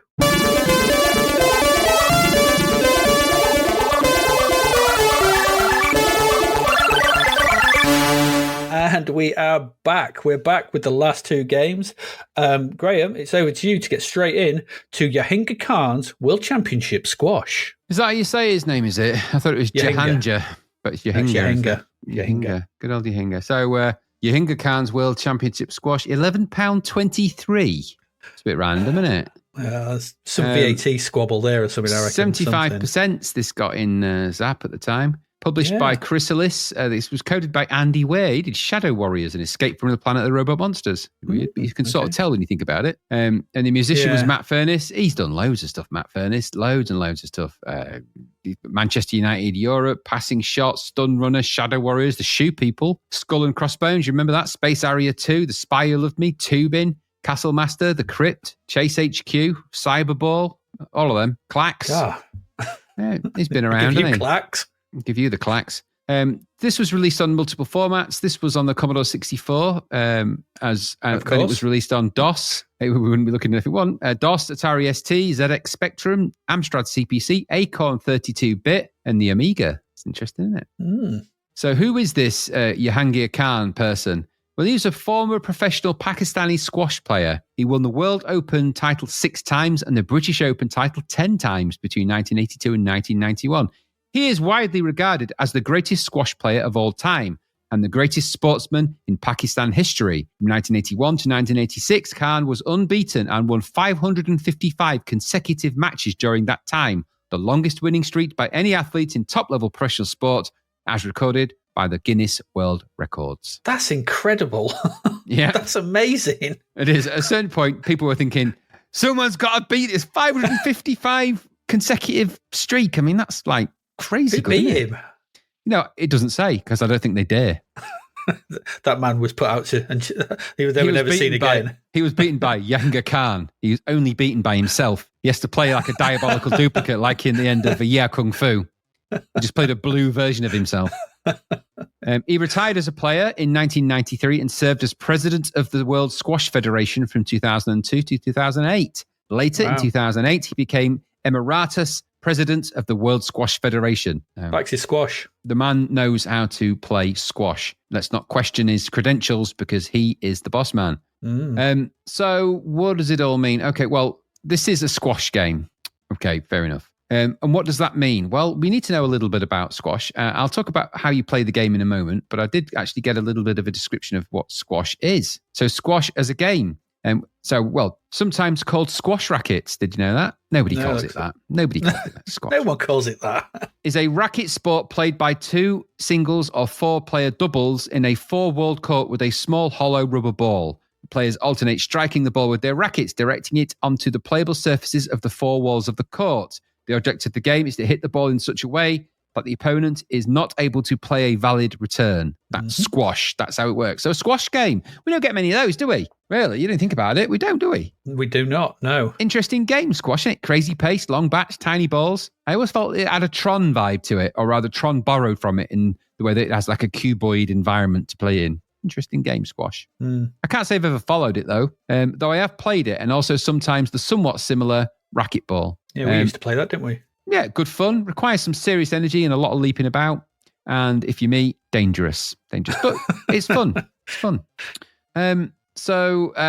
Playing this game then, it says, actually, I'll go through out. I've got the instruction manual here, but in all fairness, there's quite a lot to go through. I could read that through and you'd be bored out of your mind. So I'm not going to do that. No, don't do that. No. It's not like we need a story, right? So a digitized image of Jahangir Khan looking like he's avoiding something, like a wasp, welcomes you as this loads. It's an okay image, and the colorization has a DOS spectrum quality to it, though. Apparently, the C64 version was the first one published, so I'm not sure quite why it's got that. But after that, choose your language, more digitized images, but it has a nice look and feel and some decent music, pump things along. It's all good, that. It's not too bad. It all looks quite nice. Lots of squashy type imagery that you sort of get used to, but there is a weird high-res shady effect. Once you loaded, you have some okay graphics. Like I say, lots of balls in the background and some menu icons you can flick through. And you note that you don't scroll a mouse pointer around with the joystick. It just moves between the icons, which is nice. I like that. Yes. As for what you can select on, when the first menu appears, you can select your country, I believe, from the 5 options. And I selected English, obviously, the language selection. Then you can choose, you get 4 icons on the screen, what look like a really weird screen full of little cheeses, really, more than balls, but it is what it is. So you can choose from Championship Knockout, Play a Match, Load and Save the Game, or some game options. Your options for this, you can change the ball type. I'm not sure what it exactly does. It just changed the highlight on it to different colours. So in squash, maybe it's bouncy. It's the speed of the ball. Yeah, so that's what it does. You can change the match length between 1, 3, and 5. And you can change the service rules. I didn't change those. And then you can return back. So I didn't really mess about with that. I had a quick look at the Championship Knockout menu, which gives you a whole other series of icon options. The first one, which is to return to the previous menu, but you can also watch a player's match, which is interesting, cancel all the watched players, see player stats, insert a new player, change player's name, play a practice match. So you can either play a knockout championship in this, or you can play just a sort of a one-off game, or you can practice. It's up to you what you do, really. I thought that the graphics and the icon layouts weren't terrible at this. They are what they are. There's not tons of them, and it's fairly easy to read on the screen, and moving about them is easy. So navigating around this, it gives you options, but ultimately you're going to lead you to playing the game. Here is a nice looking isometric squash court, really. Doesn't look too bad. Some nice player sprites, fast physics on the ball, and the scoreboard on the top left. The game is full screen and obviously follows the rules of squash. Serve from the box, hit the back wall, remain below the line and land in the opponent's half, at least for the initial serve, for them to clobber it back and do the same. It doesn't have to target it at the back wall initially. It can go off any wall, but as long as it stays below that line and does hit the front wall at some point, it's all good. Squash is actually a bit of a funny old thing, really, when you think about it, but it does kind of represent a decent version of that. Controls for the movement were okay. It seemed responsive enough. The returns, though, I'm not so sure how it worked. I managed to hit the ball back one time in what was otherwise the opposing player just demolishing me. Now, I think you actually play as Jahangir Khan, I think. So my first tournament match was Jahangir Khan versus John Ransom. And obviously you're playing the best of 5 games. So you're playing a decent game of squash. And obviously the more points you get, I forget what, you have to have a spread of points, don't you, to sort of win the first thing. And so you play it in that way. Yeah. I can't honestly remember. Is it first 15 or 11? Something like that. Yeah, something like that. Like I said, the controls are okay. I just wasn't sure about the return part. There are some rules to this, of course, and you can play by the rules. The rules are, obviously, the squash court is rectangular in shape and the back floor divided into 2 halves and a service box at the front of each of these halves. The distant wall is marked with a horizontal line called the cut. I didn't know that. Did you know that? And another parallel line just above the floor is called the board, with the tin below this. Okay, yeah. And oftentimes you'll hit the tin. All services are taken from within the appropriate service box and must bounce off the distant wall above the cut before landing in the opponent's half of the court. However, the ball can be returned before touching the ground. There's an option to allow for a second service in the old rules. And then, of course, it's down to rallies and everything else. Now, you control this, like I said, with the joystick. I just found it difficult to I had no problem moving around. I just had a problem getting into position to kind of hit the ball back, it seemed. And I didn't seem to want to do anything. Now, I think it was just the way I was playing it, and that's down to me. And I was trying to sort of do it. I didn't have an endless amount of time to try and sort of get behind it. And I could see that, I think, with a bit of practice, you would be able to sort of get into it. And you can also play this 2-player, I think, if you... Oh, no, is it 1-player only? I can't remember. I think you can play it 2-player. No, you can't. I think so. Yeah, I think you can. Can you play 2-player? I think so, yeah. I don't remember seeing a 2-player option. Yeah, it's on Lemon. It says 1 or 2 players. Yeah. So you can be played with your mate. Okay, fair enough.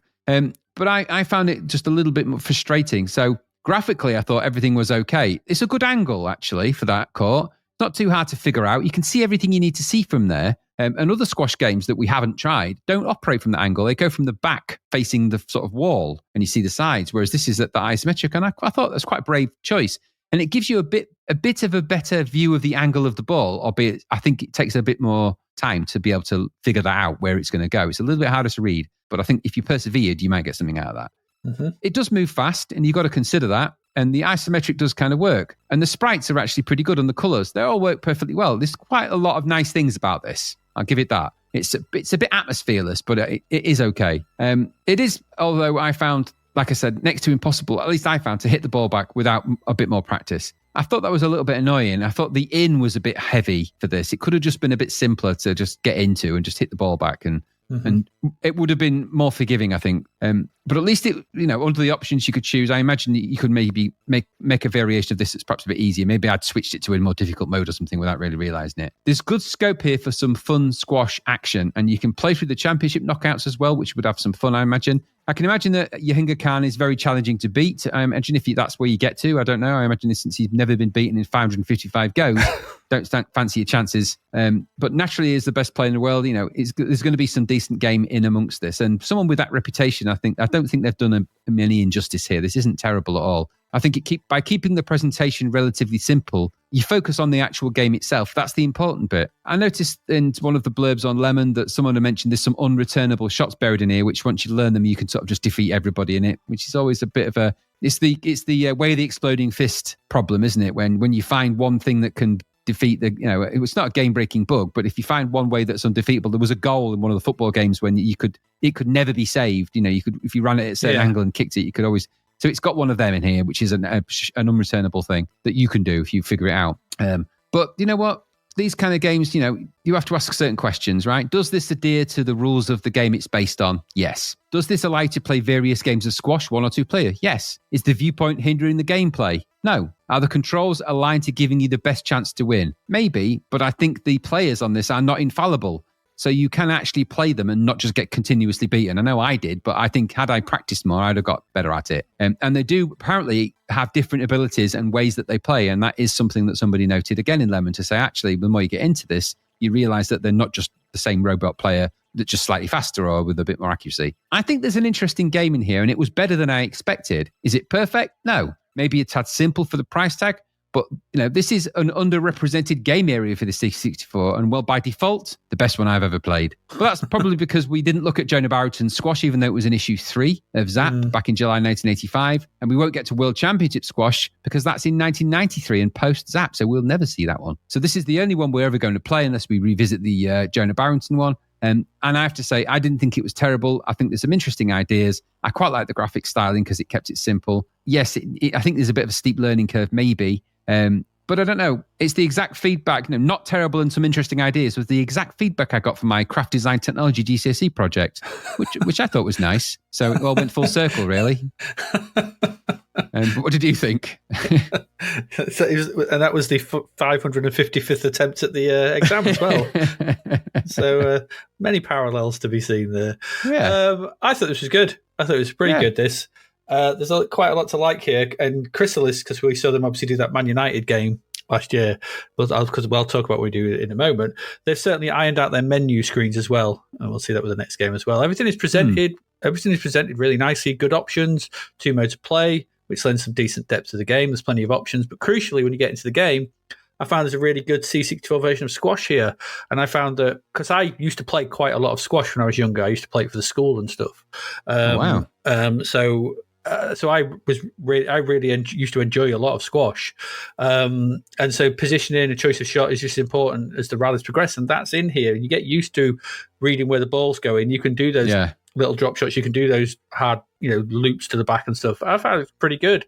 I didn't find any shots, what they're talking about, like there probably is in all. I mean, it's an 8-bit game, so there are probably, you can't count for everything. So I don't hold it against it that there's a, unwinnable shots or whatever, but it's fine. I thought the 2 main sprites were really well drawn and animated, nice high res overlays and stuff, and everything moves pretty fast. And the ball physics were good as well. I wasn't sure what to expect. I do like squash, but I was really pleasantly surprised with this. Enjoyed it. And I played Jonah Barrington squash because I used to have that back in the day, back on my old C64. So I used to enjoy playing that because I liked squash. And so I didn't even know there were other squash games on the machine because obviously I tuned out by this point, so I didn't even know this existed. But I'm happy to have improved wrong because this is good.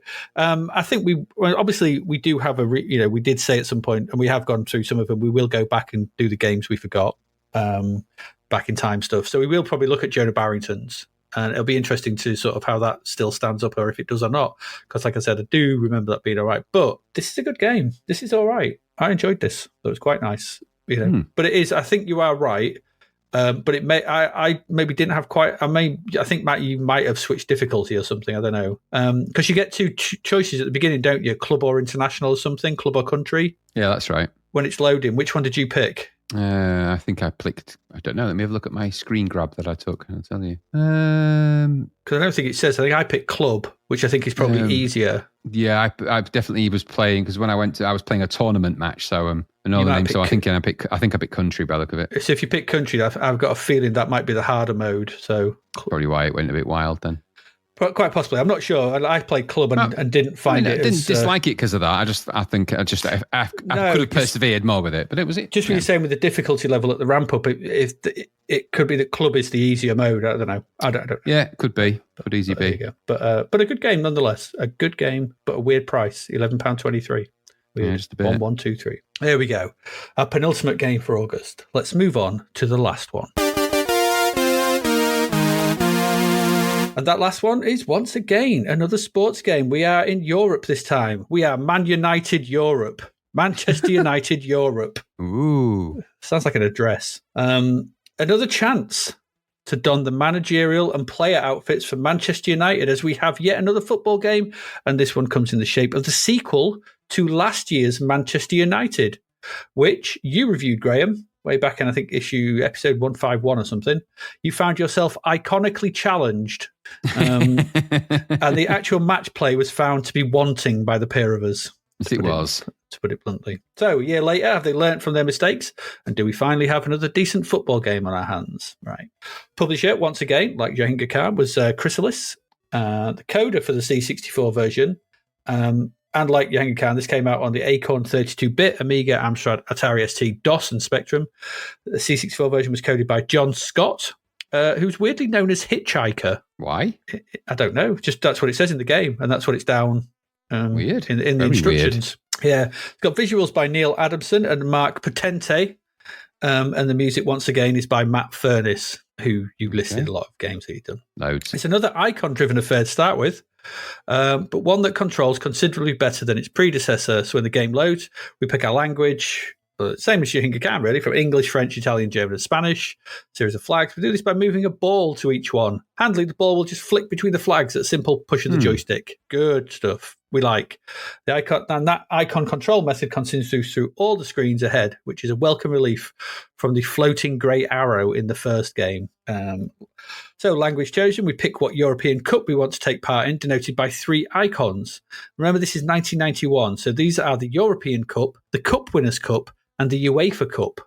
I can't help but feel that a little bit, where Jahangir Khan had the text, a little bit of text here may have been helpful. Yeah, it needed it. Because you just got 3 cups and you're like, I don't know, if you don't recognise the cups. So if you don't know, back before the Champions League, which is what we have now for the big European league, sort of thing, the Europa Cup, we had 3 European competitions. There was the European Cup. This was played between the champions of the various leagues of Europe, so the Premier League, Serie A, all that kind of thing. There was the Cup Winners' Cup. This was played between those teams who won the cup competitions in their country, so the FA or League Cup as it was in the UK, and so on and so forth across Europe. The UEFA Cup, that was played by teams who came, I think it was 2nd or 3rd in the league, in their respective leagues. I think that's what it was. It's been a while since, because it's all changed now, and trying to actually find information on this is like, the rules of what it used to be, because they kept changing them every few years. They were the 3 European Cup competitions at the time, and you can pick any of those to compete in. So once you've done this, you get to the main icon-driven management part of the game, because the game is supposedly a management game and a football game, an arcade game. So here on this management game, you've got 11 icons in 2 rows of 4 and 1 of 3. It's makes a bit more sense than the Manchester United one you described, because I listened to it today, your review of that, and you describing those icons, and what they did was like, oh God, this sounds really complicated. Yeah. It was just all over the shop. But they're they've sorted themselves out here. You just flick from them with the ball. It's quite nice. So going from the top left, we can save the present game. You can load a new game in on the title screen as well. Then you've got 2 more icons where you can see the next fixtures for the European Cup and then the Cup Winners' Cup. Then there's an option to play a friendly with any of the teams in the game. And there's a lot of them. There's like loads of teams in this. Loads. There's nearly 200 of them. The second row of icons starts with a question mark. this is the options menu. You can change the length of the game from 4 minutes and then up to 10, increments of 10, all the way up to 90. There's an option as well to turn the pitch on or off, which I was like, I wonder what that does. What that actually does, this makes the game purely managerial. It does away with the arcade part of the game, just leaves you getting results of the game. So you do all the managerial stuff. So play the game and it gives you the result. So if you don't fancy playing the football, you can play it as a managerial game. It's not very in depth though for that. So, so you can do that. You can also change the name of the manager. So put your own name in if you want. And you can finally choose whether player 1 or 2 will be human or CPU controlled. Back on the main screen, next to icons, we can see the fixtures for the UEFA Cup. And then this even goes the next step forward. It's got the European Super Cup and the World Club Championship. So these only happen at the end of all the competitions because the Super Cup is played between the winners of the European Cup and the Cup Winners' Cup, and they become the champions of Europe. And the World Club Championship is fought out between the winners of that game and the South American champions, and then you become the best club in the world. You win the World Club. Right. That goes on every year. That always happens. That still happens. So the next icon is a sheet of paper, by the looks of it, and this allows us to see the stats for both our team and the team we're about to play next. It's got a list of players and 5. It has got 5 stats next to it, represented by some icons at the top. These icons show a man with his knee raised whilst another man heads a ball. The next is a player diving through the air. Then we've got a player who looks like saluting the crowd. Then we've got someone sliding in on another player in what is clearly a career-ending tackle. The studs are up and he's going for his knee. It looks very nasty. And finally, we have a man running, whilst in the background, looks like a man squats down, looking like they're about to have a shit. It's quite weird. It's quite an odd image. I was like, what's that all about? But in the instructions, it says that these icons from left to right are goal tally, stamina, skill. Are these both from a range of 0 to 100, yellow and red cards awarded, and games played in the current tournament. And I don't think that's right, because according to that, Steve Bruce has scored 96 goals in the European Cup. And I don't think that's accurate, seeing he's a centre-half for Man U. So I don't think those are the actual things. So I think from left to right, you've got skill, games played, goals scored, red and yellow cards, and stamina. I think that's what they are. That makes more sense. So don't read the instructions because they're wrong. Anyway, you can scroll through the players. You can change the name of any of them as well, if you so desire, of any of the clubs as well. You can go and change anything. So the final row of icons is a big X, allowing you to end the game, start again. There's a blackboard, and you can change yours. This is where you can manage your game tactics. So you can change the strategy for the next game by cycling through 6 available formations, which is kind of like the first one. So you've got 1-3-3, 4-4-2, 4-3, 3 something 5. I can't remember, 2-3-5, whatever. There's 6 of them. You can also alter the skill levels for the goalkeeper, defense, midfield, and attack, should you wish to. I'm not sure why you'd want to. Once done, the last icon on the main screen is to play the game. So if you turn off the arcade mode, you just get the result. But if not, you get the loading. So you load in the arcade section. And when it loads, we get the fixture. Pressing fire starts the game. So now we're in football game territory. And this is similar to the last game. It's a top-down, left-to-right scrolling depiction of football, which it worked a little bit better in this one, I think, than the other one. I don't know. It didn't seem too bad, but it's got issues, this game. So players come running onto the pitch from the tunnel, head off to take their positions, followed by the referee, comes on and places the ball on the spot ready for kickoff. Controls are kind of what we've come to expect by this point. If you're in defence, the game auto-selects your player, choosing the one that's nearest to the ball. Although this is painful at times, it doesn't do it when you want it to, something we said about the other game. We have the usual 8-way running, as normal. Stab at the fire button. If you've got the ball sticks to you as well, so it's not like kick off, it sticks to you. If you stab the fire button, it does a quick pass in the direction you're running. If you hold the fire button, then you lock into the direction you're running, and you can then move the joystick in any direction to pass that way by releasing fire. And that works pretty well. You can sort of angle it to the right, left, up, down, diagonals. That actually does work.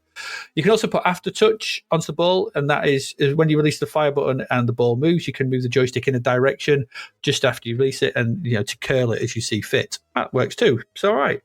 And supposedly there's something called one-touch play as well, which allows you to instantly head, volley, or pass the ball by holding the fire button as you run to get it. So depending on where the ball is, the height is, you'll do a header or a volley or a pass. As soon as you come into contact with it. Beyond that, there's the usual corners, free kicks and throw-ins. Free kicks allow you to move a cursor across the pitch to aim where you want to pass it to, which is kind of handy and nice. The game also has fouls from sliding tackles, which you can do by pressing fire in defense. If you do a particularly egregious one, you'll get a yellow card, and you do another one, you get a red card. People get sent off. There's penalties and all that sort of thing. You also get to control the goalkeeper. They're useless in catching the ball, though. They just let it rebound off their manly chests. It's like just when the ball comes towards you, go hey! And just smack it. And it's like, catch the ball, you idiot. You can also make substitutes as well, but I couldn't figure out how to do it. You have to press 1 and 2 or something. You have to press a number, and it changes. There's something in the UI at the bottom, and then it changes them at the next time. But I could never get it to work, so I don't know. And so the game plays out. In the end, you get the winner. It's back to the management screen to carry on in the cup if you've got through. If not, I guess it's game over. And that's it, really. Every game is played over two legs, I think. I can't remember. It's a better game than its predecessor in some ways. Mainly the icon-driven part. It's speedy to get through and easy to manage.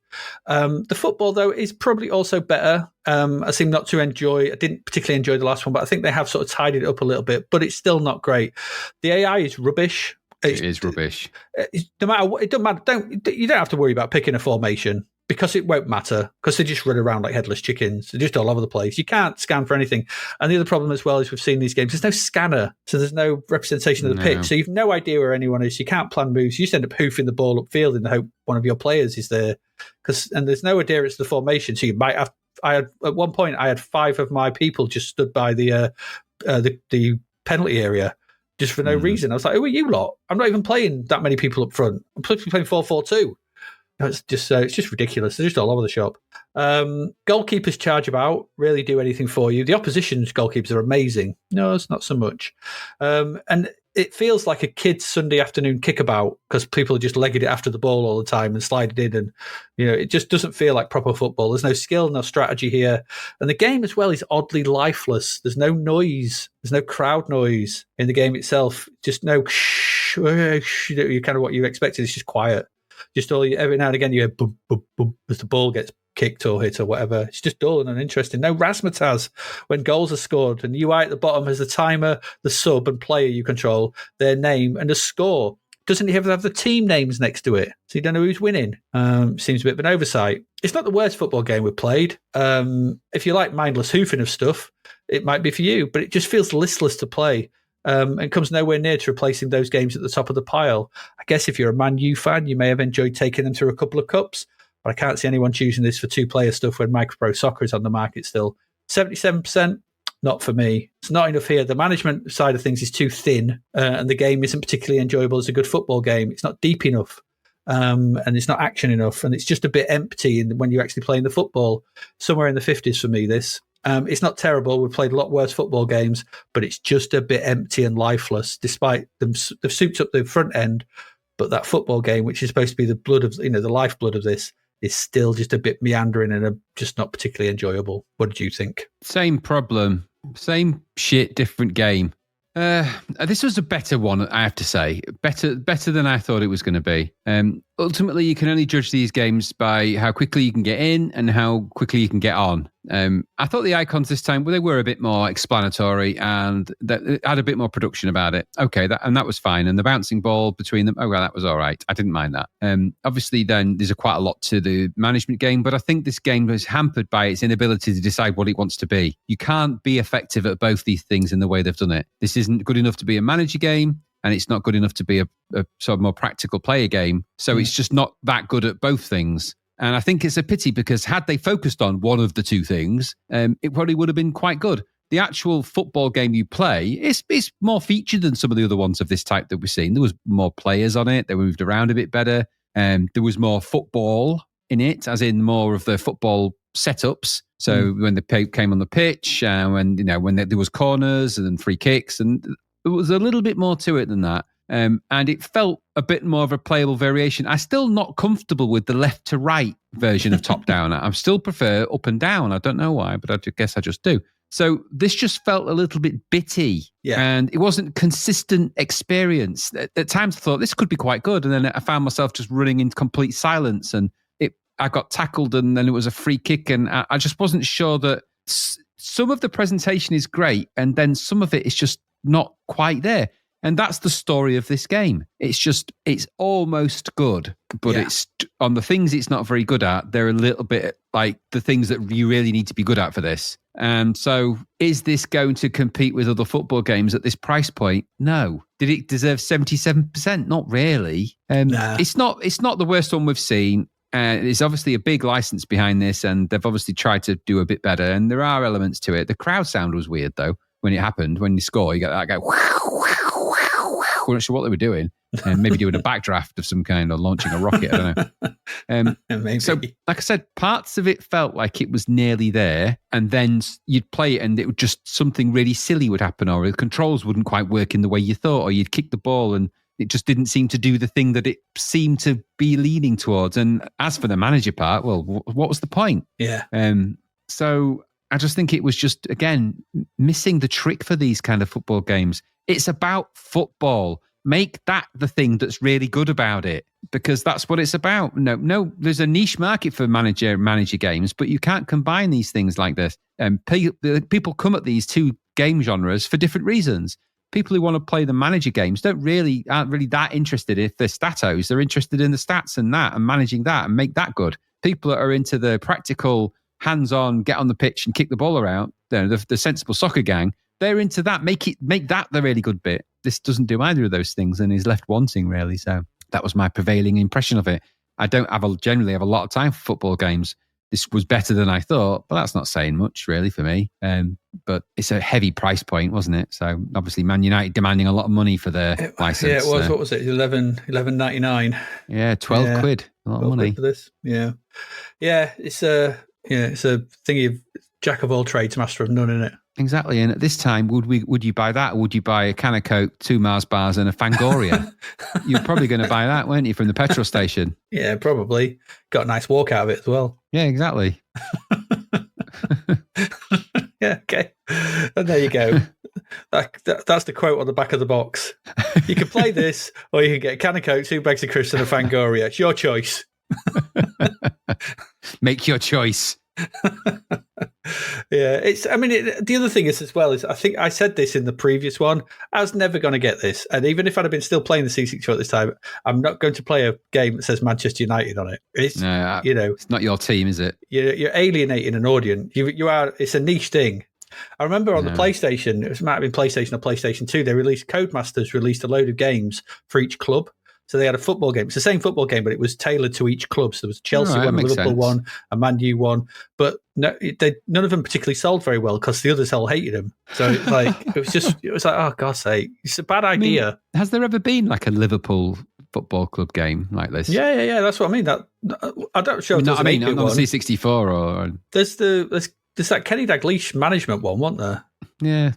Yeah, there was. But I don't know if it was a Liverpool one. I can't remember. Was Manchester United even back then? Was it a big license back in the 1991? Was it? I don't remember. Really understand why it's popular. So I'm not into it. But there is a Liverpool one. Yeah, just looking on Lemon. It's called Liverpool, the computer game. I presume it's football and not just about life in Liverpool. It's like bread. It's a game of bread or butterflies. It's a top-down, vertically scrolling football game. Yeah. So there is a Liverpool one. Man U, I can't remember when they started to dominate the Premier League. It was around the early 90s. So, yeah, they were. Must have been around this time then, yeah. I mean, they were a big license is what I'm thinking. I just know that the other teams are. This one seems to have got all the license, gold, whereas your lesser teams perhaps didn't. I don't know why, but they're supposed to do now, so it doesn't matter, does it? Yeah. The Liverpool one, review scores, Commodore Force gave it 93%. Commodore Format 90. Your Commodore gave it 92. Maybe the Liverpool fans. Yeah. Good on them.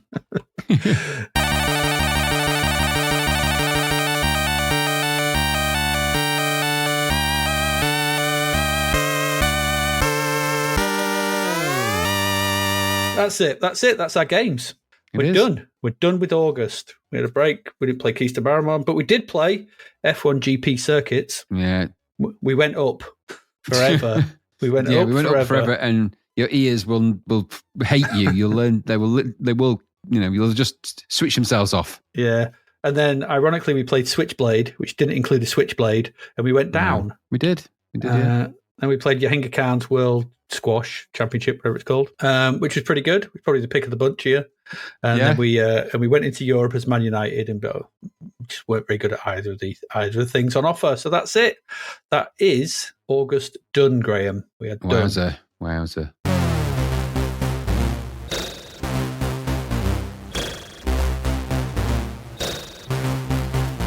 There was a load of games that came out that were covered on budget.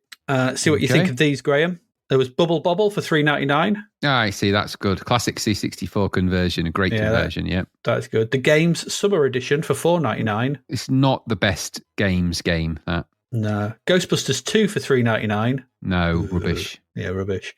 Vindicators for $3.99. I don't remember what that was about. It's the car one, isn't it? Driving into the screen and shooting stuff. It's one of them. It's like Road Blasters or something. Yeah, I think I want to say it's like one of them.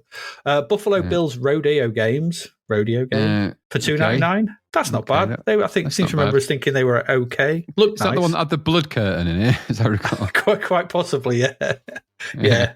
Impossible for $3.99. We didn't like that. No, we didn't. Tubin for $3.99. Wasn't very good anyway, was it? We said it was. Maybe £4. It's not so bad though. Yeah, maybe that. New Zealand Story at £4. That's pretty good. That's good. Yeah. Cabal at £4. That was good. Okay. I liked Cabal. Yeah, Cable. Yeah, it was all right for £4. It's not bad. And Blood Money for £4. That was out that long ago, but okay. I know. It was. Yeah, that's a weird side-scrolling shooter, wasn't it? The Amiga Depot. Yeah. Now available for pocket money. I bet it says on it. Yeah, true. Yeah, you don't need blood money for this. It was the first thingy game, wasn't it? It was the people that ended up making Psygnosis. Yeah, essentially, it's the first game by the people that founded that company, I think, and went on to do all sorts of crazy stuff. And they ended up doing your favourite mine, Menace. What's that? Menace. Oh God, I don't put that tune in my head. Damn you. I'm going to go listen to the cars in F1 GP so I can't remember any other kind of noise. That erases all sound out of your mind, doesn't it? Yeah, exactly. Once that starts. No, it's, there's no crapverts this month, I am afraid, but we do have the charts courtesy of CNVG. Counting down from number 10. In at number 10 from Mastertronic was Ghostbusters. Okay. That's taken a while, hasn't it? That's taken a while to come to budget, hasn't it? That was like 84, wasn't it? 85. Yeah, long time. Supremacy is in at number 9. Okay. That's good. That's interesting to see something like that get in the charts. Full price. From Hit Squad, in at number 8 is Redhead. I think it's meant to be Red Heat. I hope not. I hope it's Redhead. I don't know. I hope it is. Well, if it is ready, then God, I pity the poor fools who bought it. Double Dragon is down to number 7 from 4. Oh dear. CJ's Elephant Antics is at number 6. That's good. Paperboy's down to number 5. It seems to be in the chat permanently, Paperboy. It's mad. Paperboy's just one of those games, isn't it? Just one of those games. People loved it. Dragon Ninja down to number 4. Okay. Multimix 1 Golf is up to number 3. God knows what that is. It's obviously some compilation, probably. Quattro Cartoons is at number 2. That sounds bad. I think it's another 4 game compilation. And Magic Land Dizzy straight in at number. Oh no, stays at number 1. Counting down from 11, we had Quattro Racers. Multiplayer Soccer Manager. Oh, goodness me. No, in at number 12. Ghostbusters 2 at 13. Quattro Adventure staying at 14. Shadow Dancer in at 15. Good God. Cave Mania up to 16. Quick Snacks at 17. DT's Olympic Challenge staying at 18. Dizzy Collection at 19. And Euro Boss down from 11 to number 20. Boss of Europe. Euro Boss. Euro Boss. Coming up next month, we're getting into the fallow month. There's only 8 games, I think. 1, 2, 3, 4, 5. It's only 8, so it's only a 2-episoder. So next month we have in this, not how we'll be looking at them, but just going down in order of scores. We have Outrun Europa. Okay. Rodland. Okay. Rubicon. American 3D Pool. Okay. We've looked at 3D Pool one before, but it's not the same one. The ball game. Okay, that sounds like a really bad. Don't know. It could be anything. Could be anyone. Striker Manager. Oh no, that's a cult game. I can tell. It's got to be, isn't it? It's got to be. It's got to be. There's Inspector Hecty in the Interchange. What the hell is that? Don't know. I have no idea. But that's it. What is that? And then 2-player Soccer Squad. That's got cult games written all over it. Hasn't it just? Oh no. That's like, what about the other 9 players that are needed? the final hurrah of the C64 cannot be left to cult games. Come on. It kind of has been. Oh, it's kind shocking. of has. There you go. So yeah, we should be back next week with that lot. Well, 4 of those anyway. If you want to support us, as I said at the shout at the beginning, you can do so. Join our Patreon, patreon.com/Zapped to the Past. Come and join in the fun. A lot of chatter going on there the last couple of weeks, which has been nice. Good stuff going on there. And I think there's people chatting about, because obviously, yeah, we should say something. Switch 2 came out today. It did, yes. People were queuing at midnight to experience the 20 gig download of whatever it was. I know there's Mario a few people Kart. Angry about that. Yeah, well, that's modern gaming for you. I mean, I've not heard any reports or reviews of it. I don't know if it's what people expected or not. Been busy, not really looked, and I haven't bought it, so no, don't know. No, but that came out today, so yeah, so see how it's going on. Bit of clutch chatting, but yeah, join the Patreon if you don't fancy buying a Switch 2. Join the Patreon instead. Much better value, just as much fun and way better value. Yeah, or you can buy us a Ko-fi on ko-fi/Zapped to the Past. We're there as well, or come and chat on the social media things if you want to. If you've got any comments, do that these days on X or whatever it is, and is that still a thing? Yeah. Our number of followers creeps up slowly. Yeah. We're nearly at 1,000 followers on X. Which is, that's good. This is good, I suppose. I've not posted for a couple of weeks because obviously we've not been doing much, but I'll post. This one will be advertised as per normal across all your favourite social media networks and some of your all channels, all web. Yeah, yeah, absolutely. It'll all be there. That sounds like a Spider-Man film. All channels, all web. Spider-Man film I don't want to watch. Have you got anything you would like to say, Graham, about the games of August? No, I was actually just looking through the list. Turbocharge. You liked that one, didn't you? I wasn't overly struck on it, but Pang was, I suppose. Which one was Turbocharge? Okay, it's the racing game, wasn't it? The System 3 one. It was, yeah, I thought that was pretty good. That's the Chris Butler one, wasn't it? Yeah, exactly. We had we had the Beverly Hills Cats. Who can forget that? England Championship Special, Mercs, of course, which was awful. Logical, which is another puzzle game, which you thought was better than I did, I think. RBI 2, whatever that was. That baseball game. Multiplayer Soccer Manager, that wasn't very good, though. No. And Millennium Warrior. We've had a few, haven't we? We've had a few games. That was good around the edges, wasn't it, Millennium Warrior? But lacked a game, lacked a decent game. And then we ended it with F1 GP and Switchblade and all the ones we've discussed today. Yeah. Do you want to know something odd about Millennium Warriors? Do you know it's created by Offer Alon, the guy who made it? Yeah. Chatting with Lee Dove on on our Discord, Offer Alon is the guy who created ZBrush. Huh, I fancy that. Yeah. I could never use. I can only presume it's the same person because it's got to be, yeah. Because he also went to work on looking at his wiki entry and stuff like that, he also went to work on the Sonic game that never came out, the 3D one in like '93 as well before going on to make ZBrush. But yeah, so that's that Millennium Warriors guy is the guy who did ZBrush. Good weird thing. ZBrush haunts me for 2 reasons. Firstly, because it's ZBrush. Actually, 3 reasons. Because it's ZBrush in it, we call it ZBrush. It forced me to say Z, and I don't like that.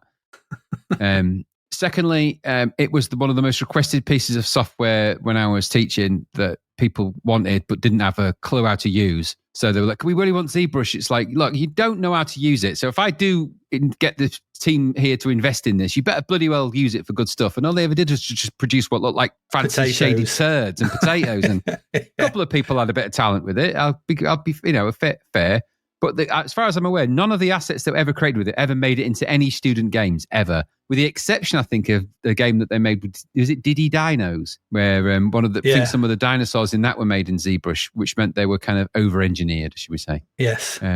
But other than that, it was one of those pieces of software that everyone wanted. A bit like there was another one that they all wanted as well, which was some kind of colorization tool. And then when it actually came down to it, they never got used. You didn't use them, you crazies. No, they didn't. They did not. Yeah. But yeah, can you imagine if Z, it always makes me think of Zorro as well, but if Zorro was British, it wouldn't be quite as cool, would it?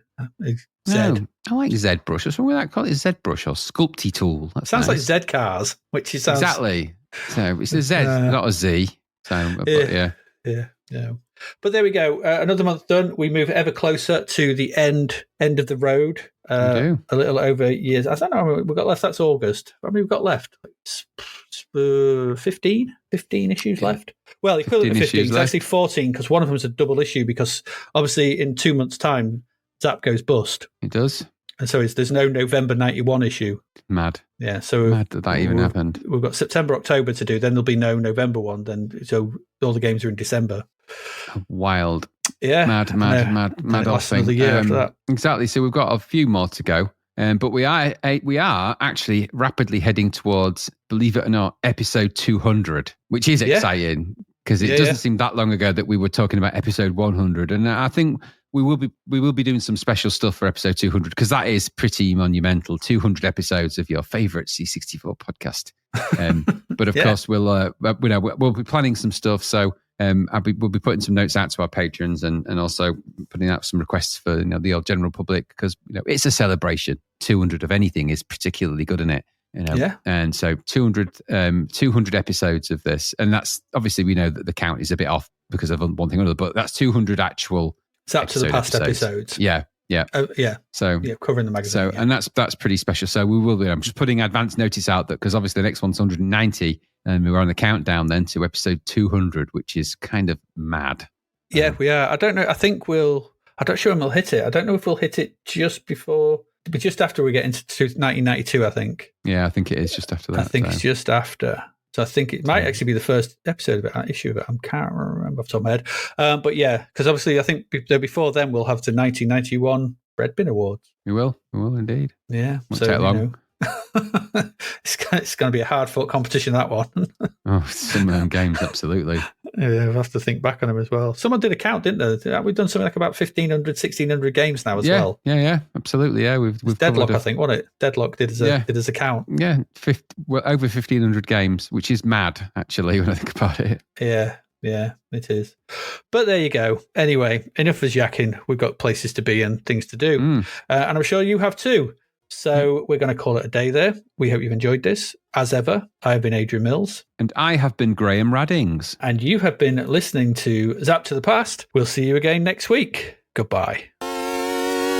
Thank you for listening to the Zapped to the Past podcast. We hope you enjoyed our deep dive into the world of Commodore 64 games, as well as the music, films and TV from around the 1980s, driven, of course, by the issue of Zap 64 magazine published at that time. We will return with a whole new batch of games and stuff to talk about next week. Until then, if you want to listen to or download previous episodes of Zapped to the Past, and why wouldn't you, they can all be found on our website at zappedtothepast.com, as well as being available on Podbean, Apple Podcasts, Google Podcasts, Spotify, Deezer, Audible, Player FM, and, well, pretty much anywhere where we can upload them.